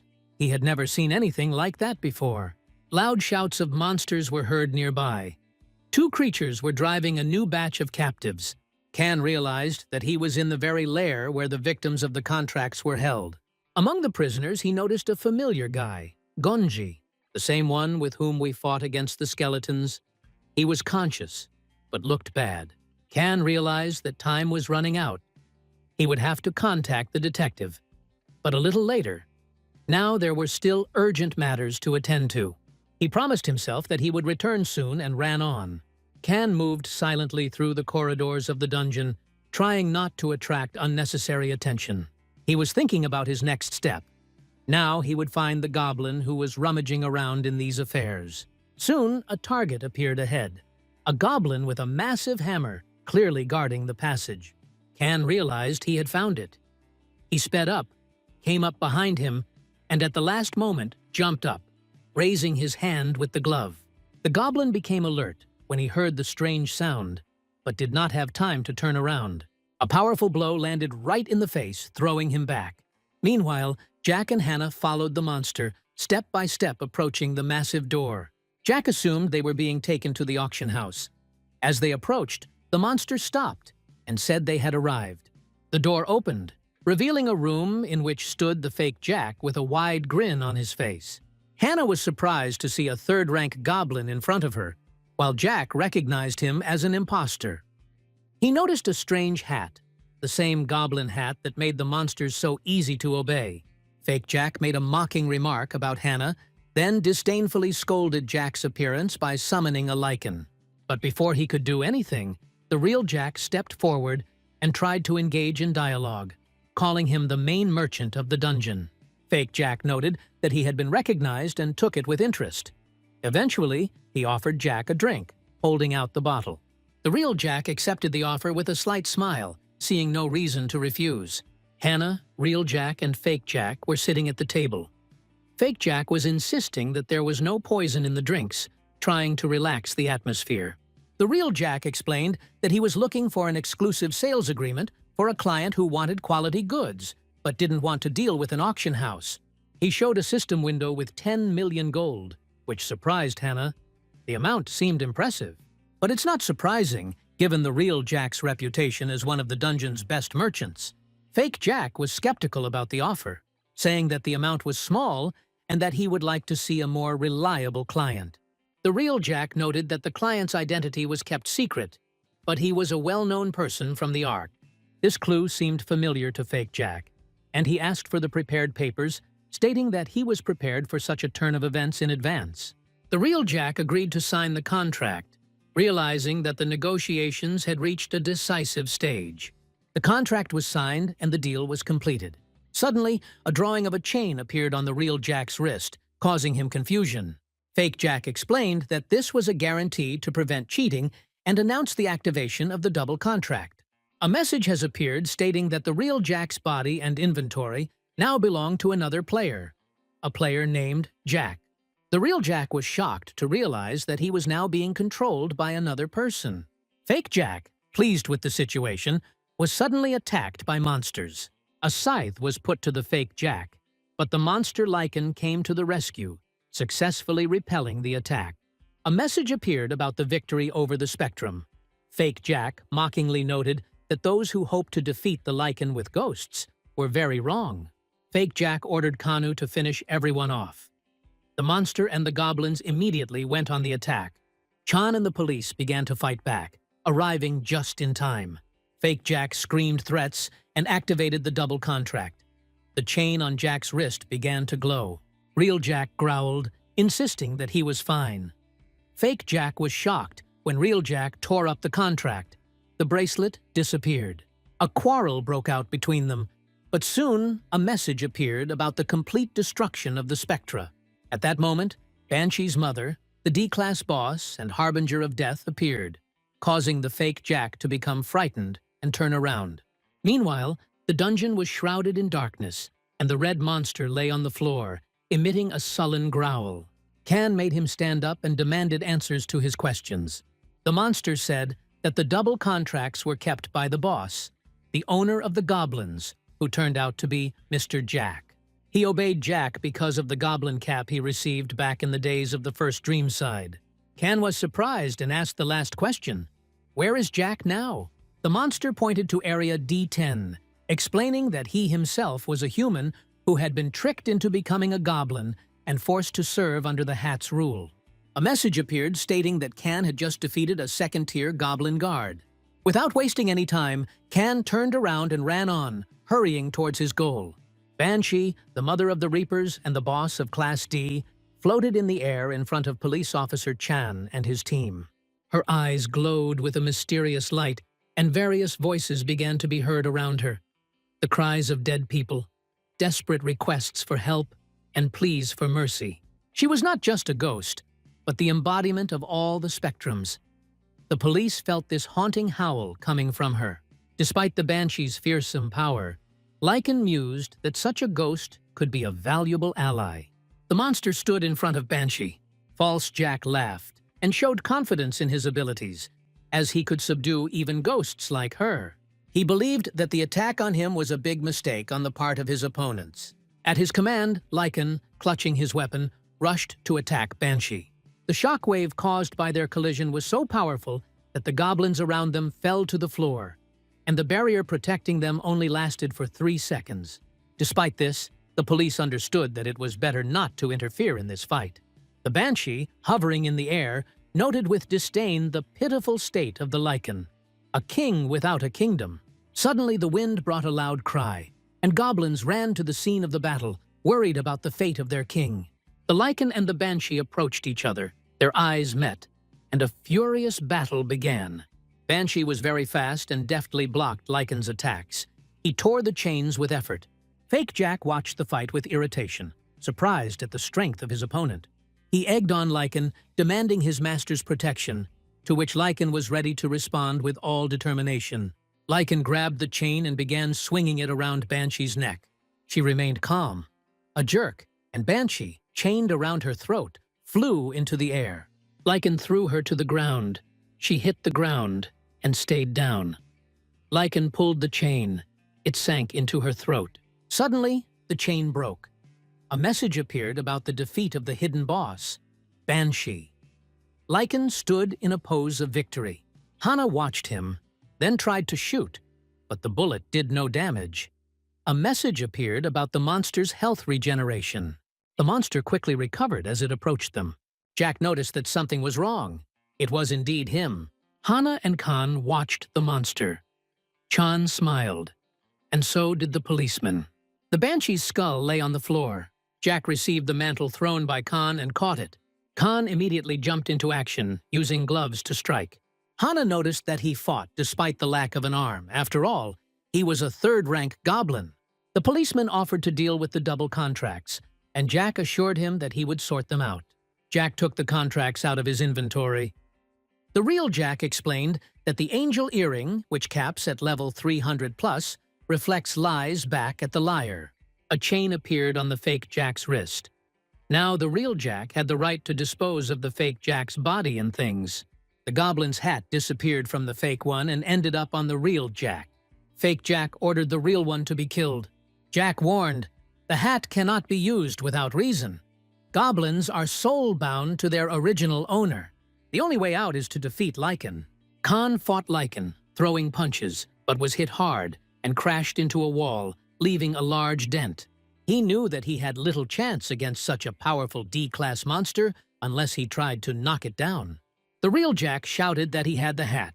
If he is defeated, then Lycan will become the king of all goblins, subject to no one. Khan gripped the banshee spear. A message appeared about receiving the ghost scythe item and the ghostly howl. Fake Jack taunted Khan, urging Lycan to finish him off and come over. Lycan attacked, and after the blow, Khan flew into the air and fell onto a bookcase. The monster was approaching. Khan activated the skill Dragon Eyes and said that he could now see everything.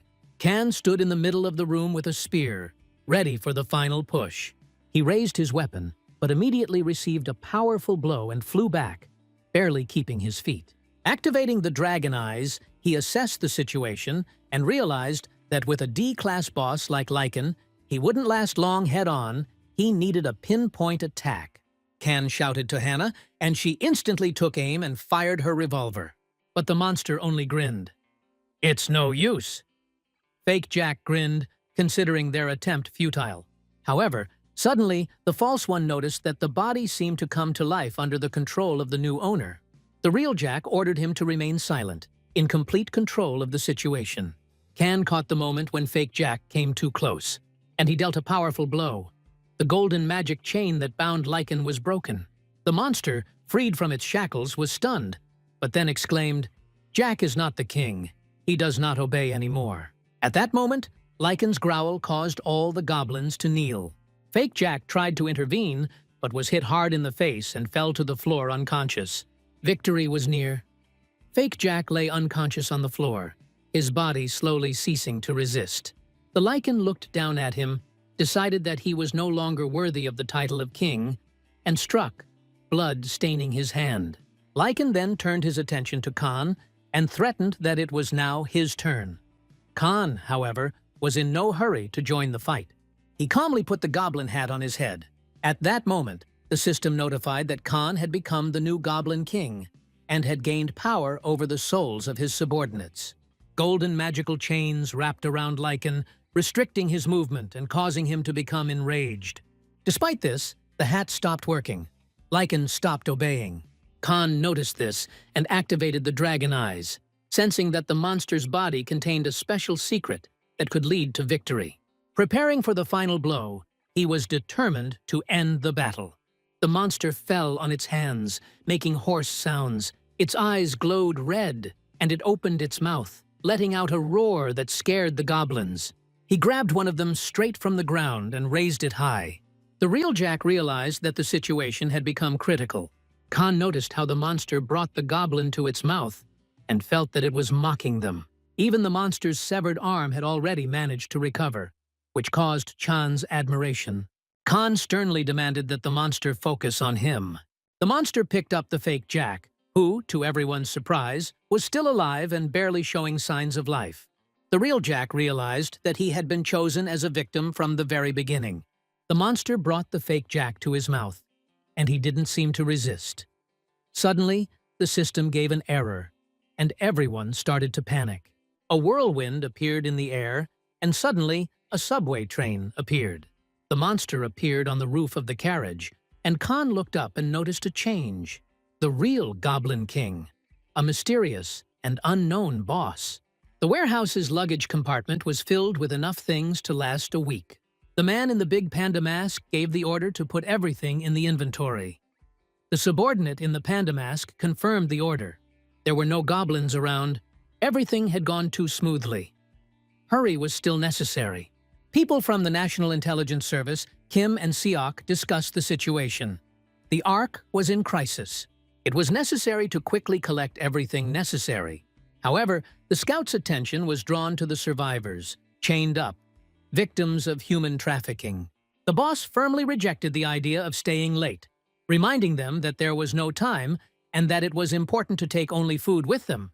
At that moment, a huge head with glowing eyes appeared above the captives. Lycan. Chan watched the events unfold, noting that the monster didn't even pay attention to them, but somehow evolved. Khan confirmed that, according to the system message, the monster is now a C-class. The policeman was surprised. How is it possible to evolve into a boss without leaving the dungeon? Common sense did not work in this situation. The system even dismissed the incident as an error. The monster became a trigger, already known to them, but evolution deprived it of reason. He moved solely for one desire: to devour people and become stronger. Hana asked what to do next. Khan replied that while the monster was not fully leveled up, they could try to deal with it. But he immediately noticed that this was not the usual C-class goblin he had encountered before. It is not a virus carrier, does not cause disease, and does not increase the number of triggers and hydras as happened in previous battles.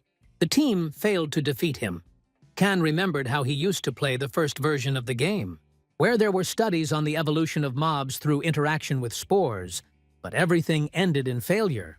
Now they were in the second dream site, where new changes could appear that were not there initially. Khan activated the skill Dragon Eyes and examined the monster. He was alarmed by the strange glow in the neck area. Chang felt that while the goblin was in this form, there was no point in trying to attack. At that moment, a system message appeared stating that he was wearing Kakashi's spiked gloves. Despite the warnings, Khan confidently stated that they had something that would help deal with the enemy. Khan decided to join the fight. The policeman tried to stop him in panic, but it was too late. Khan cut himself on his hand and blood began to flow. The exclusive ability of the goblin hat, Imamanrian, has been activated. Jack confirmed that this was indeed a real Imamanrian, a spirit capable of controlling souls. At that moment, a crown appeared near Khan's face, a symbol of his transformation. He was ready to become what he had to be. To catch the monster, he himself had to turn into something similar to it. The exclusive ability of the goblin cap was to control souls, and the strength of this control depended on the number of souls absorbed. These souls seemed to serve as a shield and a source of strength. Among them, perhaps, were the souls of children. Khan took out the blade of Vondis's regret from his inventory, which perfectly matched with Imamenrian's skill, as the sword had previously belonged to an undead and strongly resonated with his power. The policeman asked if Khan was okay, but he warned everyone to move away. It was unknown who else might be drawn into this stream of souls.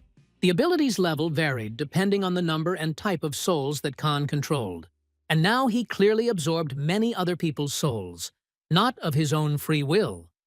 The ability was activated because of the hat. Determined to put an end to the monster once and for all, Khan quickly went on the offensive. Khan cut off the monster's arm, and he looked at the loss in amazement. Khan felt goosebumps on his skin and realized that he urgently needed to find the enemy's weak points. The masked men noticed him and tried to approach, but Khan warned them to leave, or they would die. At this moment, the goblin behind him was already close and was about to attack, but crashed into an invisible barrier. Khan managed to use protection thanks to the souls he had stored. The monster went berserk and tried to grab Khan, but he dodged and knelt down, activating the dragon's eyes. There was something strange glowing on the monster's neck. Khan realized that this was the key to victory. He rushed at the enemy, jumped on his hand, activated the calm skill, reached for the neck and struck. Turning around, Khan noticed a dungeon flower on the monster, clearly not a simple one, but one infected with a virus that accelerates evolution. Although the flower was not at the center of the monster's life force, this discovery made him even more wary. Kan jumped back, looking carefully at the monster, then rushed forward to attack. The calm skill was activated, and he held the gun tightly in his hands. He began to shoot, aiming at the monster. His weapon had the exclusive ability of the blade Vondis's Regret, Needle Frost, which he used. Imanrian was no longer usable, and Kan knew it was time to call it a day. He approached, feeling too weak to fight. At that moment, Hannah appeared, aiming her revolver at the monster. Her bullet hit the infected flower on the enemy's neck. The system reported that the name was deactivated. The effect was achieved. Kan looked ahead carefully as the system activated the danger detection. The monster suddenly dispersed, turning into a multitude of souls that began to scatter in all directions. Hannah noted that the souls were out of control due to the strike on the Lycan's central point. At the same time, Kan tried to weaken them, but the effect was unexpected. Souls began to accumulate in large quantities. He understood that the undead would instinctively attack the living and try to find a suitable body. A vessel for migration that will inevitably lead to a bloodbath. Kan realized that he had little time and strength left after the recent battle. Besides, he wasn't a goblin, so he had to find another way to deal with the situation. He thought about possible solutions, realizing the complexity of the situation. He looked ahead and noticed a third-tier goblin, Lycan, lying down. The thought flashed through Kan's mind that goblins were the only race capable of controlling souls. The hat he was holding was designed specifically to allow goblins to evolve into Imanrians. However, Kan knew how risky this was. If Alicana fully evolved, it would be impossible to stop. Despite this, Kan decided to temporarily become king. He took off his hat and put it on Alican's head, asking him to put the wandering souls to sleep. At that moment, he heard a strange sound and noticed goblins approaching. These were NPCs who hunted their own kind, their goal being to consume souls to become stronger, and all eyes were on the goblin's hat. Previously, these monsters returned wandering souls back to the afterlife, but the desire for power forced them to devour their fellows. Then someone created a goblin hat to control this madness and try to stop the endless bloody hunt. The souls screamed, complaining of the cold and accusing Lycan of devouring his fellows to become stronger. Lycan, clutching his head, denied his guilt and begged the souls to leave him alone, admitting that he was no longer worthy of living. The voices of the souls sounded like a plea for help and forgiveness. At that moment, Lycan heard a voice that came from Kan. He realized that the hat was meant to stop him and this whole cruel hunt. Lycan recognized the true owner of the hat and obeyed. At this time, in the train carriage, Sok and Kim were discussing what had happened. They saw two monsters similar to the C-class dungeon boss known as the Lizard King and tried to figure out what it was. Chief Sok was silent, deep in thought, not knowing what to do next. The man in the panda mask tried to get his attention, but he remained lost in thought. He thought about Kan and said that they needed to return to the Ark. Panda and the others were full of doubts. They felt sorry to leave those who might still be alive. But the place around really resembled a real hell. It seemed to the panda that staying here was certain death. Suddenly cracks appeared in the ceiling, and fragments began to fall. The boss and the panda screamed in horror. Something had happened again. Sok managed to warn everyone to run. Kan, who was lying on the floor, fell from the ceiling. They decided to check him. Maybe he was from their team. Suddenly, a monster appeared in front of them. A small goblin. The scouts were puzzled as to who it was and what it was doing here. The goblin collapsed to the floor and then suddenly shouted at them, calling them pathetic worms. At this time, the fake Jack appeared in the building. He spoke of a power comparable to a monster. He didn't expect a third-tier goblin to be so weak. Maybe he just didn't have enough souls or was too inexperienced. Fake Jack was confident that he could easily destroy him and show the true power of the company. However, when he summoned the enemy by punching the air, it turned out that there was no one nearby. Suddenly, he felt a strange sensation in his body and collapsed to the floor. The real Jack appeared before him, and he was not going to allow the fake one to continue his business and reminded him of the debt he had to repay. Fake Jack tried to dispute his position by claiming to be an employee of the company, but the real Jack countered by saying he was a merchant, who was far angrier and more dangerous. The tension between them grew. Khan stood among the flying souls, aware that they might soon devour him. He woke up in bed, overcome with anxiety and confusion. The little goblin handed him a glass of water with an expression of respect. He has received a new title, the Goblin King. All goblins bow their heads before you. Khan realized that he had been unconscious for 2 days, unaware of what was happening. Hana stood by, watching him awaken. Lycan and a squirrel named Goran were sitting on the bed. Lycan considered her a monster. Hana reported on the national intelligence directly from the Ark. Khan was surprised that government forces still existed. The situation on the Ark remained critical due to food shortages. The lizards blocked all routes, disrupting supplies and communications with the outside world. The lizard dungeon became one of the largest and most dangerous in the city. The government organized a corps to contain the growing strength of the lizards. Khan realized that they could evolve into Class C. He asked about the fate of the survivors of the last operation. Hana reported that Gongji-1 was found, but his condition was serious. The policeman carried Khan to the Ark, where there were still doctors working.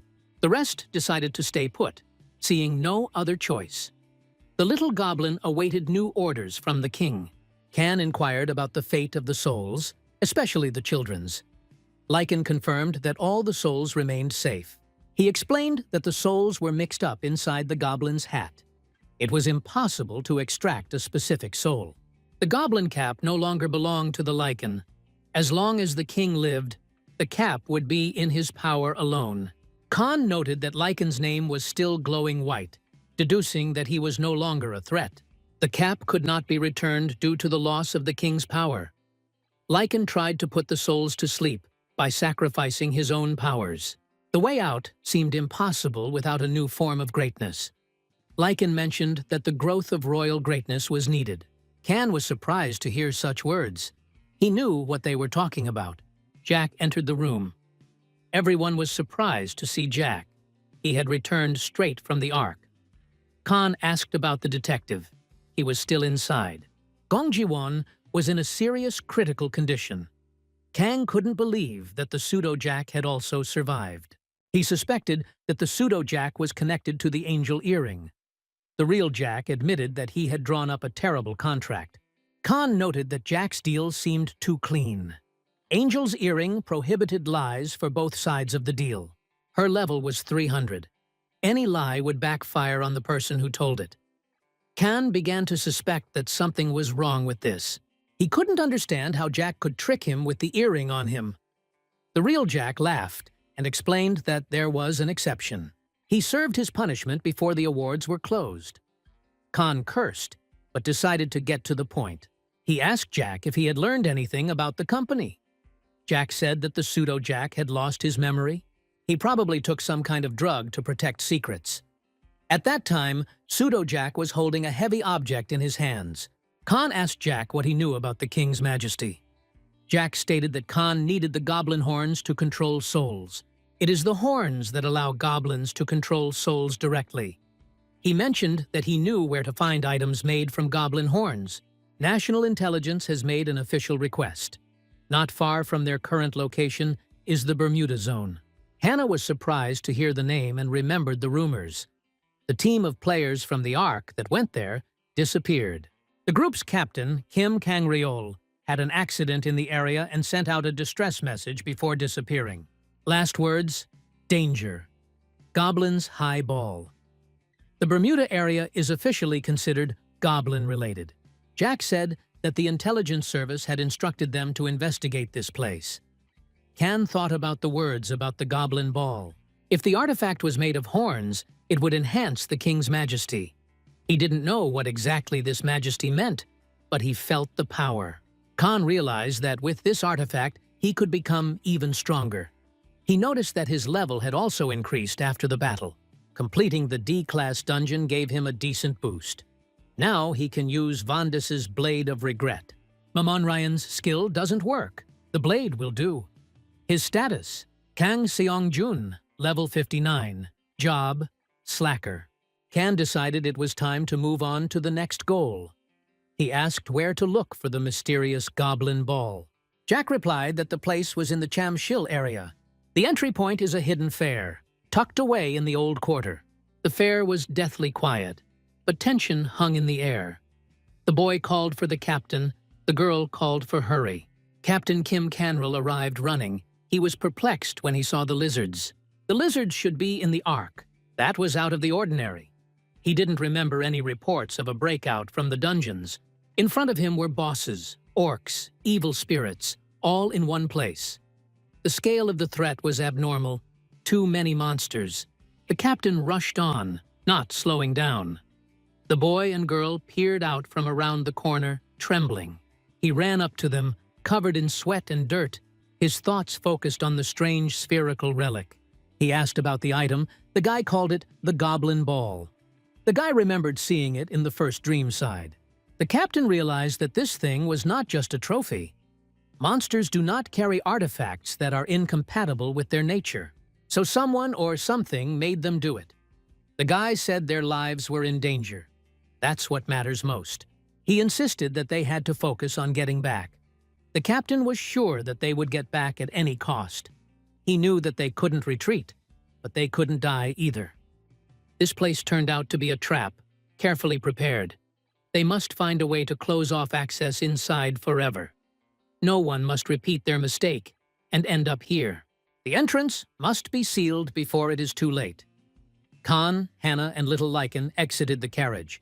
Jack waited inside. Khan told Jack to take care of the others. The dungeon was his for now. Jack agreed, but Khan and Hannah didn't trust him. Khan thought about the status of a third-tier goblin. The rights to the dungeon belonged to Khan through Lycan. He decided to ask for official permission to move. Hannah lit the way with her phone. There were no monsters or people around. Hannah was excited to visit the fair for the first time. Chan was surprised to learn that she had never been there before. Hannah talked about her early debut and the inability to go to crowded places. Chan reminded that Hannah is the most famous idol in Korea. They approached the fair and stopped at the entrance. Khan caught up with Hannah, feeling that it was too clean and empty. They looked around, trying to find someone. Chang was excited by the scale of the fair. Kang felt like he was returning to normal life. Khan was alerted by the sound. He activated the dragon's eye. Thick smoke and an energy wave rose around. Chan was surprised. Music was heard, and the carousel began to work. Khan ordered to get ready. Hannah grabbed a pistol. Chan, a sword. Khan noted that there were many enemies, and a message about Vandas's blade appeared on the screen. Suddenly, people appeared ahead and welcomed them to the fair. Khan was surprised that this was a real fairy tale world, full of hope and romance. The crowd began chanting Hannah's name, discussing her cosplay. Hannah was trying to understand what was happening. Khan didn't know what was happening. Suddenly, a smoke grenade appeared. Everyone was surprised when Hannah disappeared in the smoke. Khan thought about the oddities and decided to tweet about them. Khan noted that they attracted too much attention. Hannah assumed it was their costumes. Khan suggested a change of clothes, and they saw an advert for discounts on school uniforms. Hannah remembered that she hadn't worn a school uniform for a long time, and Khan agreed. Lycan stood there with his hat and towel on, as requested. Chan refused to change, saying he liked the attention. Everyone was ready. Hannah put on her hat and said to look around the place. Lycan asked about the high tower and was surprised by the majesty of the people. Khan was tired and sat down on a bench, marveling at the size of the fair. Hannah said it seemed as if nothing had happened. The music was playing, people were happy, as if it was a dream. Hannah was surprised to see a ticket with the date 2022. They realized it was an illusion, reflecting the past. Hannah took the photo despite the illusion of the moment. The girls nearby noticed Hannah and asked about the guy with her. Khan realized they had been spotted, and everyone ran to hide. Hannah asked what to do now. Khan replied, "First figure it out." The carousel spun slowly, creating a fairground atmosphere. Hannah said that this place did not look like a dungeon. Khan noted that no one received notification of the entrance to the dungeon. Hannah was surprised and wondered what kind of place it was then. Goran was happy with the smells and food, which suggested a dungeon. Lycan noted with irony that Goran was too relaxed in front of the king. Chan suggested searching the area again, despite previous failures. Hannah and Can decided to attract energy by holding a concert. They hoped that the concert would activate hidden energy currents. Chan had finished setting up the stage, and everyone was ready to perform. Can noted that despite the illusion, everything looks real to people. Thick smoke appeared on the stage, causing people to be surprised. The crowd began to whisper, wondering if there was a concert or a festival going on. Hannah took to the microphone, declaring that this was a real festival. She encouraged everyone to move and enjoy the rhythm of the music. The people cheered loudly, joining in with the songs and dancing. Khan activated his dragon eyes, preparing for action. He noticed the toys approaching with hammers in their hands. The toys swung their axes, trying to stop the fun. Khan ordered the toys not to interfere and challenged them to a fight. The greeting was repeated many times, creating a strange atmosphere. The crowd began to gradually disappear, dissolving into thin air. Night fell suddenly, and monsters appeared at the fair. Khan immediately entered the fray, protecting everyone from the attack. Monsters rained down from all sides, turning the celebration into a battle. The theme dungeon and monster party mixed in chaos. The phrase echoed, wishing everyone a fun and happy day. Khan stood among the fallen monsters, wondering what was happening. He activated the dragon's eye. This is not a simple dungeon. He looked around carefully and noticed a hair toy with a mysterious ball. Realizing that this was the key element, Khan rushed towards the hair. He immediately began to run away, trying to hide. Chan warned of the appearance of a huge bull monster. Lycan and Hannah loudly warned of the approaching enemies. Khan quickly glanced around to assess the situation. The hare continued to run, disappearing into the crowd. Khan gathered himself and rushed towards his friends, preparing for battle. Arc Zone 3. The knights at the entrance stopped the stranger and demanded to give his name. The man didn't hesitate. He briefly and clearly identified himself. Kim Hong, from Captain Kim Canril's squad. Player. He looked exhausted, but moved confidently. Without further ado, he pulled out his radio and demanded to be connected to the command post on Kantsok. He had news. He was the only one to return alive from Bermuda. On the other end of the line, Captain Canril did not hide his surprise. He immediately asked how Hong managed to survive and what happened to the others. Hong explained that he was saved solely due to his ability to spatially move. The rest were trapped inside. The fair, as they had suspected, was an elaborate trap, carefully disguised as a festival site. According to him, they managed to detect activity consistent with the structure of the dungeon.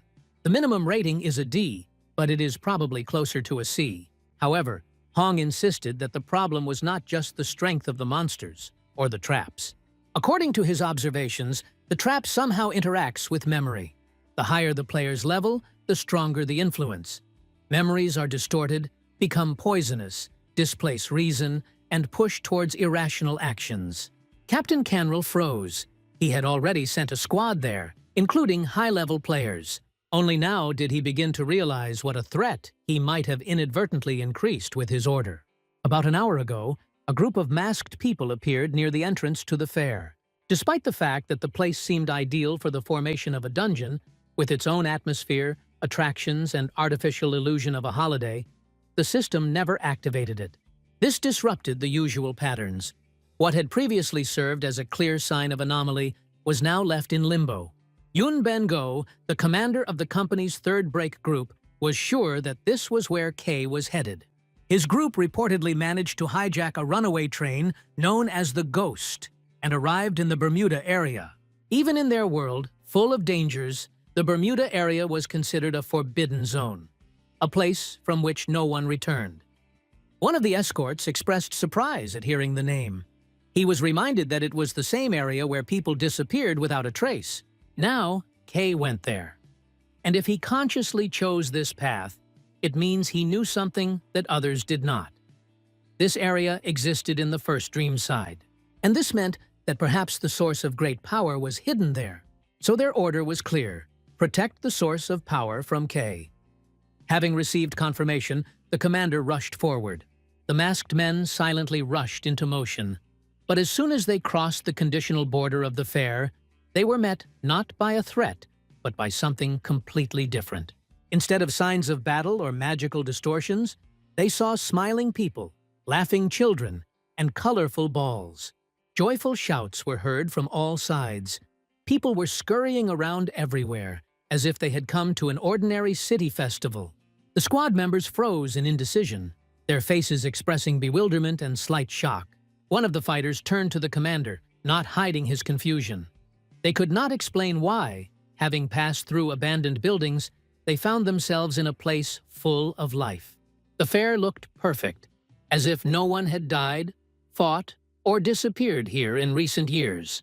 Everything seemed the same as it was before the disasters, as if frozen in the moment, like before the launch of the second dream site. The commander gave a new order to find out what was happening. His subordinates, sticking together, began to move forward, trying not to attract unnecessary attention. Passers-by began to look at them with interest. Some thought they were actors, others decided they were cosplayers. But soon the commander's attention was drawn to a sound. Music! He recognized it immediately. It was Hannah's song. He stopped, looking ahead. There was no doubt. There really was a performance on stage. Everything pointed to her being here, with Kay. He immediately gave the order to move towards the stage. The squad moved forward through the crowd. But then everything changed. The light began to dim. The day ended abruptly. Night came. Sharp, unnatural, as if someone had turned it on with a switch. The commander began a roll call, checking the condition of his subordinates. But the next second, right in the alley, monsters appeared, soundlessly, as if emerging from the air itself. And then the screams began. The masked men began to retreat in panic. The street, which had recently been filled with light and joy, instantly turned into a nightmare. Monsters emerged from the shadows, distorted figures with eerie eyes moving quickly, silently, as if the place itself responded to fear. The commander grabbed his weapon and rushed forward, his blade cutting through the air, striking the nearest creature. The commander, clenching his teeth, gave the order: prepare for battle. The subordinates nodded and activated their abilities. But before they could go on the offensive, the commander froze. His eyes widened in surprise. A man walked through the wave of shadows. His step was firm, his gaze unreadable. An unusual glow framed his silhouette. He looked different. His armor was a different color. His hair seemed to be a little longer, and his face seemed not quite his. And yet the commander recognized him immediately. He tried to speak, but the words were stuck in his throat.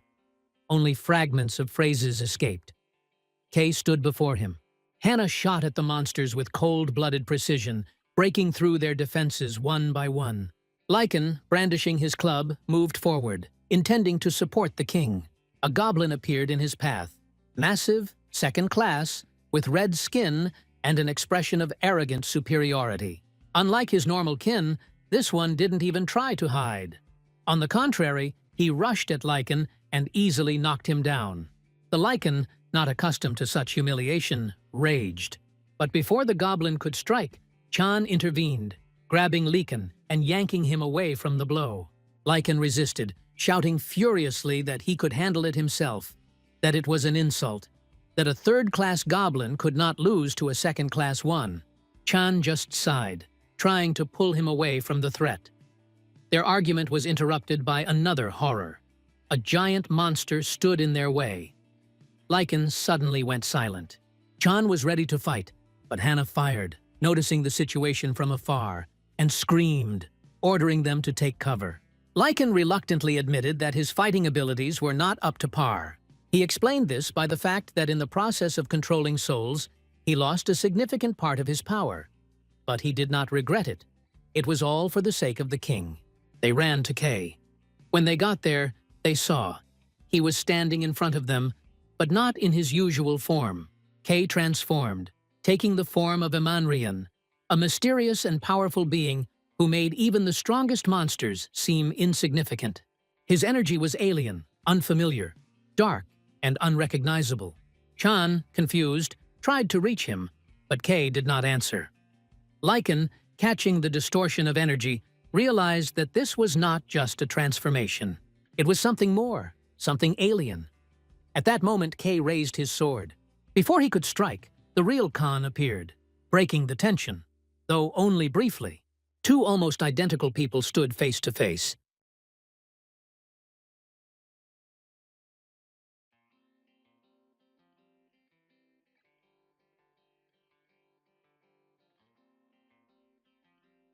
He didn't hesitate. There was no more time to think. Khan gave the order. Act quickly. Everyone, get ready. The fake Khan stood before them, a distorted but frighteningly accurate reflection. There was a cracking sound in the air, as if a crack had broken through space itself. The battle had begun. Khan activated the skill needle of Ini, and cold threads of ice cut through the air, sliding towards the enemy. The fight was fast and intense, but ended in victory. Later, in a narrow alley, Khan, Hannah, and Chan caught their breath. Night had fallen over the streets, and for a moment, everything was quiet. Khan noted that they had some time to rest. Chan said that night, though it had come suddenly, could still be a disaster to fight the entire horde. The enemy's face still floated in his memory. It was identical to Kanu's, like a reflection, without a flaw. Khan confirmed it really was him. Perhaps it was all connected with that strange object. That's where it all started. The unidentifiable energy waves that appeared when they first saw the rabbit with the mysterious ball. Hannah assumed that the goblin ball was the source of all this. So if she caught the rabbit, she could get the ball. Khan thought out loud. It was possible that the monsters, like the crowd of people during the day, were just an illusion. And all of this may be born from their own memories. Chan didn't immediately understand where this was leading. Then Khan explained, after they left the ghost train, he never transformed into Manhwa again. None of the outside inhabitants of the fair could know about his past. Only the three of them remember it. This means that the ball somehow influences memory. It brings out the strongest images. But then, a new question arose. Why was it Manhwa who became the one who showed up? Why was it he who turned out to be the counted image? In the midst of a serious discussion, Khan asked ironically how they liked his image. Chan immediately perked up, exclaiming that it was amazing. Hannah smiled and agreed. The sight was impressive, if a little frightening. There was a brief silence, in which all three realized that what was coming would be less about battles and more about their past, and what it was ready to show them. Khan suddenly realized what was happening. Everything that came to life at the fair was born from emotion, from fear. It was fear that gave shape to illusions, making them real. Each member of the group was afraid of something of their own, and it was these images that became the monsters that filled the night fair. An illusion fueled by emotion became flesh and a threat. The recent fight with the double proved it. Khan himself became the embodiment of Lycan's fear. And if fear is capable of reviving such copies, then the danger came not from an external enemy, but from within, from memory, from feelings, from their personal weaknesses. The thought of this made Khan anxious. If monsters born from his own fears appeared next, what then? And the image that he had been trying to push away for so long immediately popped into his head. That same dragon from the tomb, the monster from the C-class dungeon. A creature that left behind only devastation, beyond control. The realization paralyzed him.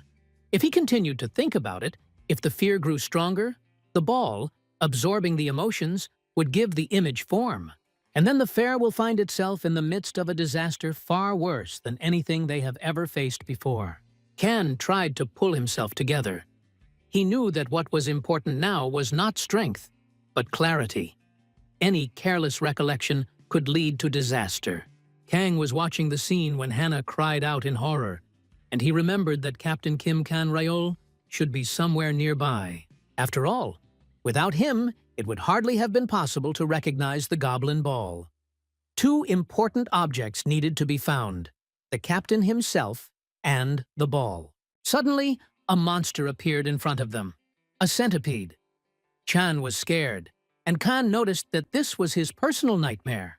Hannah quickly got to work, attacking the centipede's weak point, the sky. Her shot forced the monster to retreat. Khan asked Chan how he was, and he told him about his childhood fears associated with such creatures. Memories of his father locking him in a box with creatures like that crawling around. However, the noise of the battle attracted other monsters. Khan warned his friends to prepare for battle. Another enemy appeared behind him, a male aristocrat named Norhan, an NPC with glowing red eyes. Hannah immediately recognized him as an enemy who reminded her of the stalker from the past. This character was clearly here because of her. Khan rushed to attack, and Hannah warned him to be careful. The enemy was of a very high level, about 200. During the fight, Khan dodged blows, thinking that it was almost impossible to defeat such an opponent. But eventually, he was able to defeat him and called for the group to retreat. As they were about to leave, Hannah noticed a rabbit with a ball on top of the building, the one that started it all. Khan activated the skill Calm and rushed in pursuit. The rabbit turned and ran across the roof. He fought off Khan's attacks, but suddenly the ball fell straight down, right onto Chan's hand. At that moment, a bear appeared, grabbed the ball and ran on. Khan activated the danger detection skill and continued his pursuit, trying to figure out who these mysterious creatures were and what they wanted. Khan rushed along the roof, realizing the danger of what was happening. Suddenly, the master of the C-class dungeon, the dragon Kamushi, who possessed a strength level of 500, appeared in front of him. His power hung over everything around him, and the atmosphere around him became tense. At this moment, the clown laughed, talking about the appearance of a completely unexpected guest. Chang expressed dissatisfaction with the one Khan had summoned, but he decided to buy time so that the others could retreat. Hana warned of the dragon's approach with its mouth open, a threat that caused Khan to quickly dodge. Hana asked if they were okay. Khan noticed that another Khan had appeared, a fake K who approached the dragon like a copy of him, causing Khan to feel a sense of déjà vu. The fake K found himself right in front of the dragon's mouth, his eyes glowing brightly, and the dragon watching him closely. A huge glowing ball emerged from the mouth, and boulders fell on K from above. K quickly soared into the air, landed on his feet, and began to attack. Lycan recalled that this was exactly what K looked like in the past, which made Chan wonder about the possibility of someone else summoning the guy.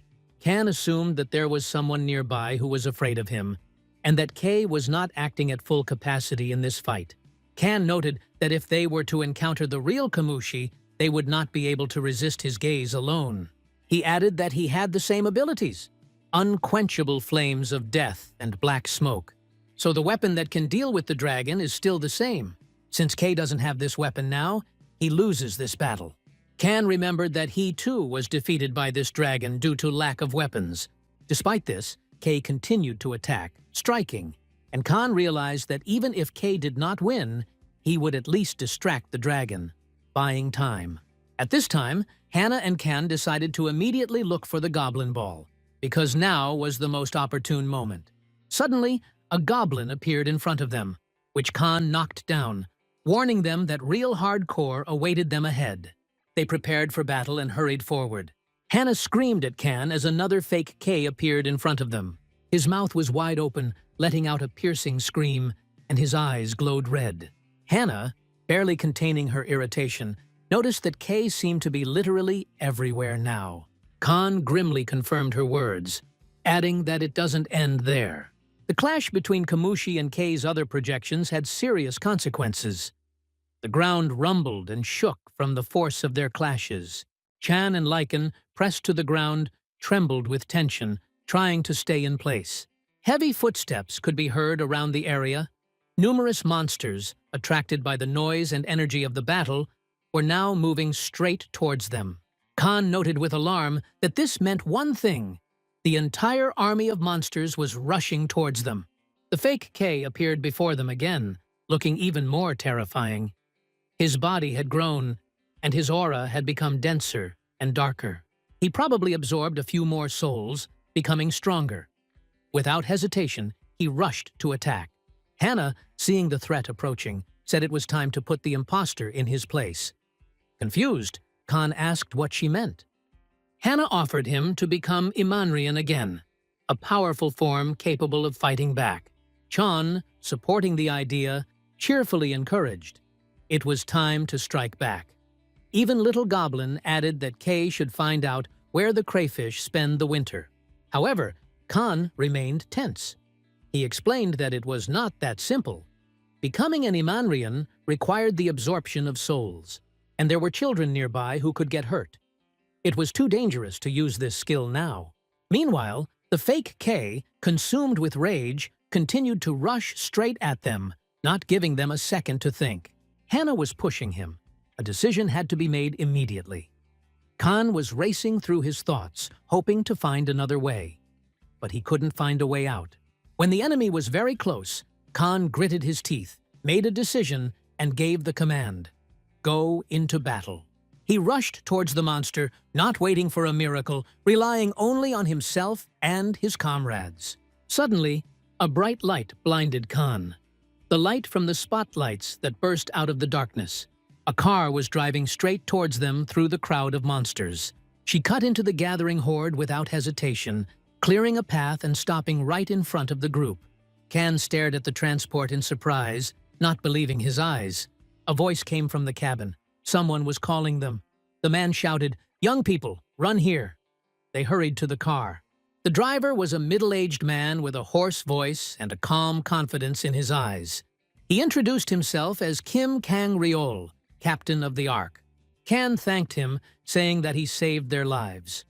The man just grinned and added that he made it in time. The headlights scared off some of the monsters. But, as he himself noted, the monster's real vulnerability is sunlight, not just electric light. Khan was slightly embarrassed. He hadn't known that. The captain explained that he had noticed them during the day, but was busy looking for that very light, so he had not approached earlier. The car moved forward, making its way through the dense crowd, crushing and pushing away the monsters. The captain mentioned that he saw Hannah first, which surprised him greatly. In the back of the truck, Chan complained that he felt sick. However, it was immediately destroyed by a sharp jolt. A long sword was sticking out of the roof of the car. Someone had thrust it from above, piercing the metal right through. The captain cursed. Khan, looking in the mirror, saw the fake Kay approaching them. He did not lag behind. Not all monsters are afraid of light, Khan thought, watching his reflection. The driver glanced in the side mirror. In the glare of the headlights, he saw the fake Kay surrounded by souls trying to hold him back. But despite everything, he rose again, slowly and inevitably, as if nothing could stop him. He swung his sword, smashing through the roof of the car with a loud crash. Chan screamed in fear. Hannah cowered, staring furiously at the ceiling. The little goblin glanced at Chan and asked if he was okay, but he didn't answer. And then the fake Kay suddenly received a blow, but, as expected, even a point-blank shot couldn't stop him. He only flinched back and then continued to move forward. Khan, without waiting for the next blow, opened the side door of the car at full speed and climbed out. In one movement, he pulled himself up onto the roof, where the fake Kay was already standing, as if waiting. Their gazes met. No fear, no doubt. A brutal fight ensued. Khan grabbed his opponent's arm, applied a hold, and threw him over his hip with force, pinning him to the roof. Kay stood up again, but didn't have time to do anything. Khan grabbed him by the back of the head and slammed him hard against the metal. Then, grabbing him with both hands, he turned him sharply and pushed his face right into the headlights, right next to him. Fake Kay screamed. Light hit him in the face, and at that moment, his body began to sparkle, turning into a swarm of tiny, fading fragments. He fell apart, screaming and writhing until he disappeared completely. Only Khan remained on the roof. The silence after the tension of the battle seemed almost deafening. A digital shimmer hung in the air. A dialogue box appeared in front of Khan. He glanced at it. Confirmation. The souls had been returned. Khan took a deep breath. It wasn't over yet, but one threat had disappeared. Khan jumped off the roof of the car and took his place in the passenger compartment. The driver nodded without asking any unnecessary questions and confidently turned the steering wheel.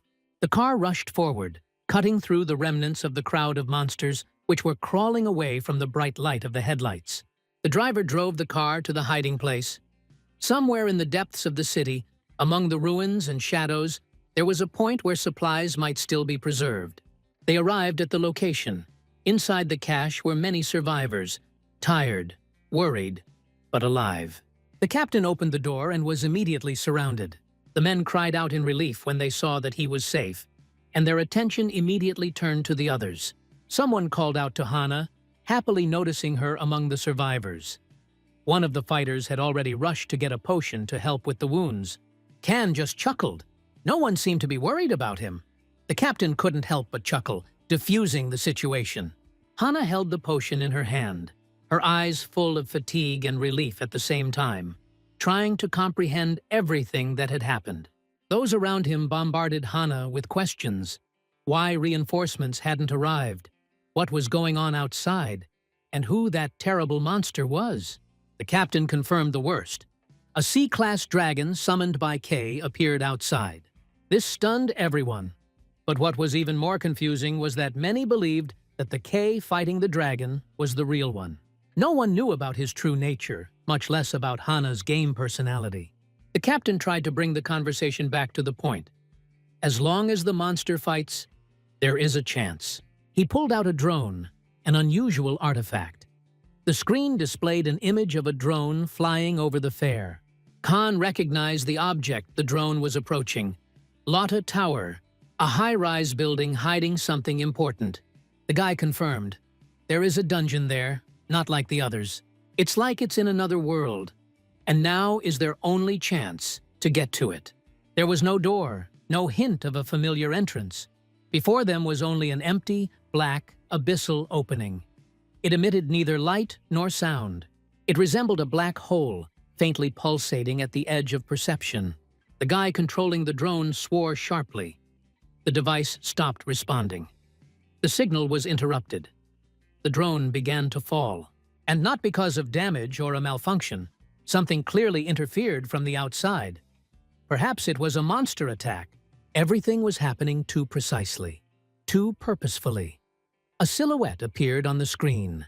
At first, just a leg, shod in a black boot. Then, the figure came fully into frame. A masked man, and behind him, a group of armed men. Khan recognized them. It was the company.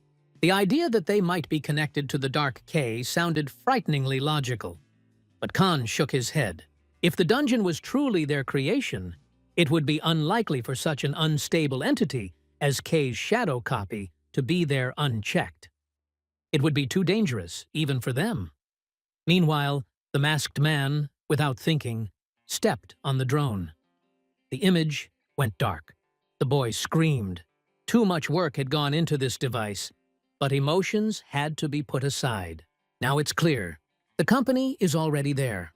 And if its goal coincides with theirs, then delay may be too costly. Khan knew they had to be stopped, preferably before they got what they came for. Kan turned to the captain and addressed him by name in a reserved manner. He remained silent, staring tensely at one point. He finally spoke. It turned out that someone had actually summoned K. Kan thought about it. He decided to start over, to understand what was happening step by step. But there was almost no time left for analysis. Meanwhile, right next to the dungeon, a group of masked people were already studying their surroundings. Their anxiety was obvious.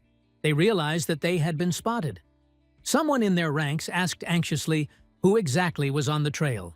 It was only by a miracle that they managed to escape from K, and even now the fear did not leave them. One of them, turning to the leader, pointed to the dungeon itself. Its shape, its nature. Everything was unusual.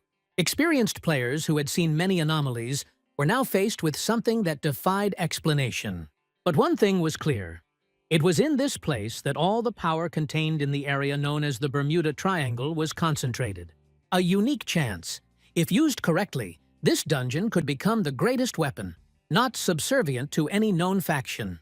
The company's leader painted a picture of the future, an army of creatures like Kamushi.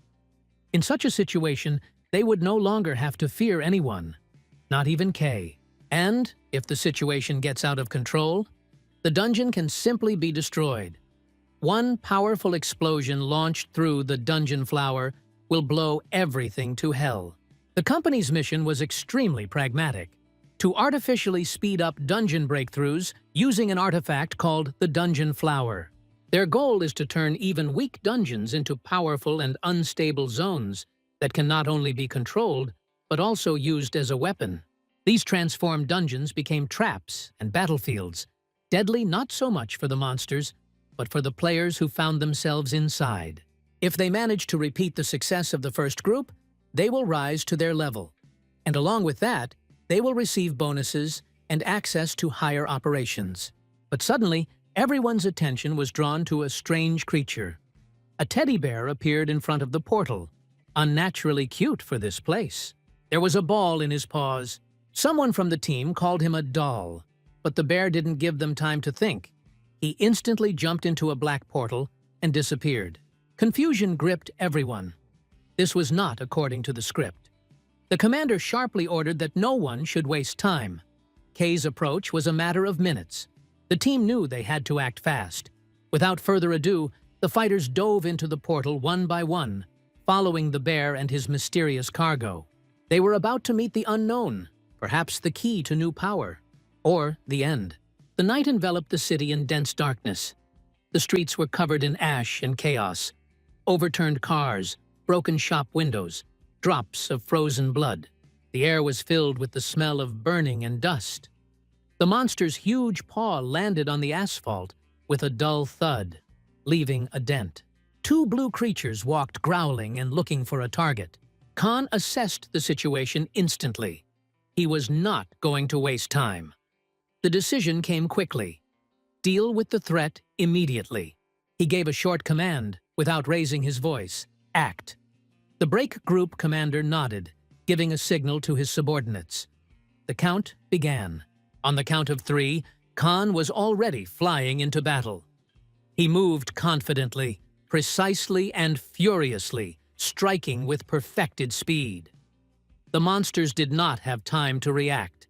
The commander and the soldiers were dumbfounded. They expected a tense battle. But Khan single-handedly crushed the enemies as if they were training targets.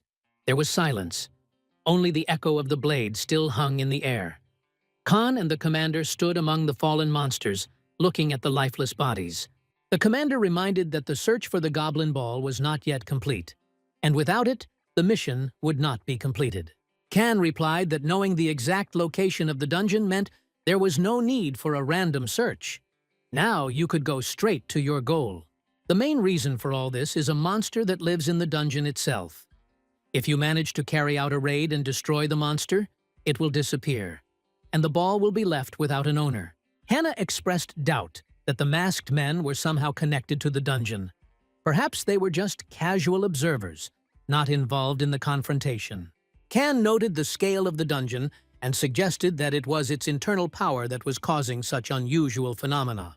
Chan asked if this was real, to which Khan replied that there was no definitive answer. But we must take into account that they are in a world where Seoul has turned into a game location, where the laws of reality and the game are intertwined.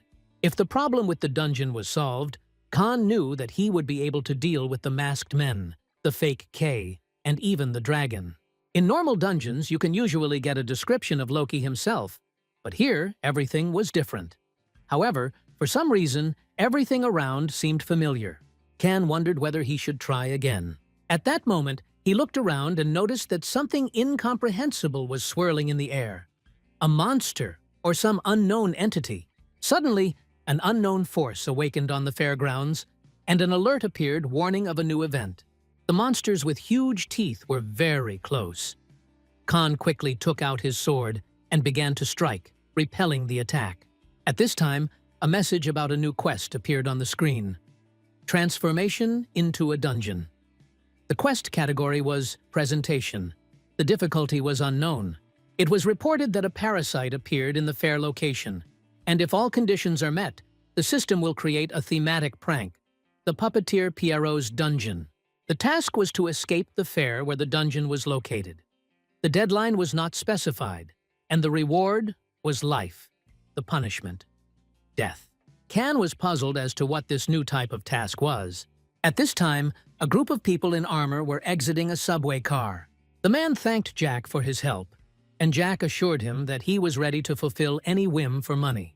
The man was surprised. Jack, being young, had already established his business, having captured a D-class dungeon and was now driving around in it. Meanwhile, the captain and his team were heading down the corridor to a place where high-ranking players were not supposed to be. There were no experienced veterans among them who had played the first Dream site, so they relied only on their own experience. They discussed whether the best players, Kay and Clark, had ever gone there, because if they were truly invincible, the zone could be a first-class danger zone. Everyone understood that they had to be extremely careful and agreed with that. They approached the entrance to the fair, but found the entrance blocked. One of the guys noted that the entrance was open before their arrival, but now it was blocked. They decided to go up the stairs. Suddenly, a huge plant with tentacles appeared in front of them. The commander was surprised, and the guy assumed that it was a Class C dragon. It was incredible that something like that would appear here.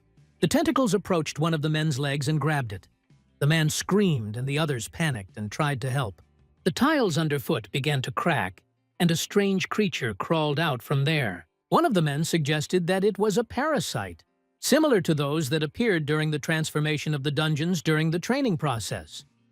The boy realized that if this place really became an underground dungeon, Seoul would be in danger of disaster. They realized that the problem urgently needed to be solved, but they did not know how or if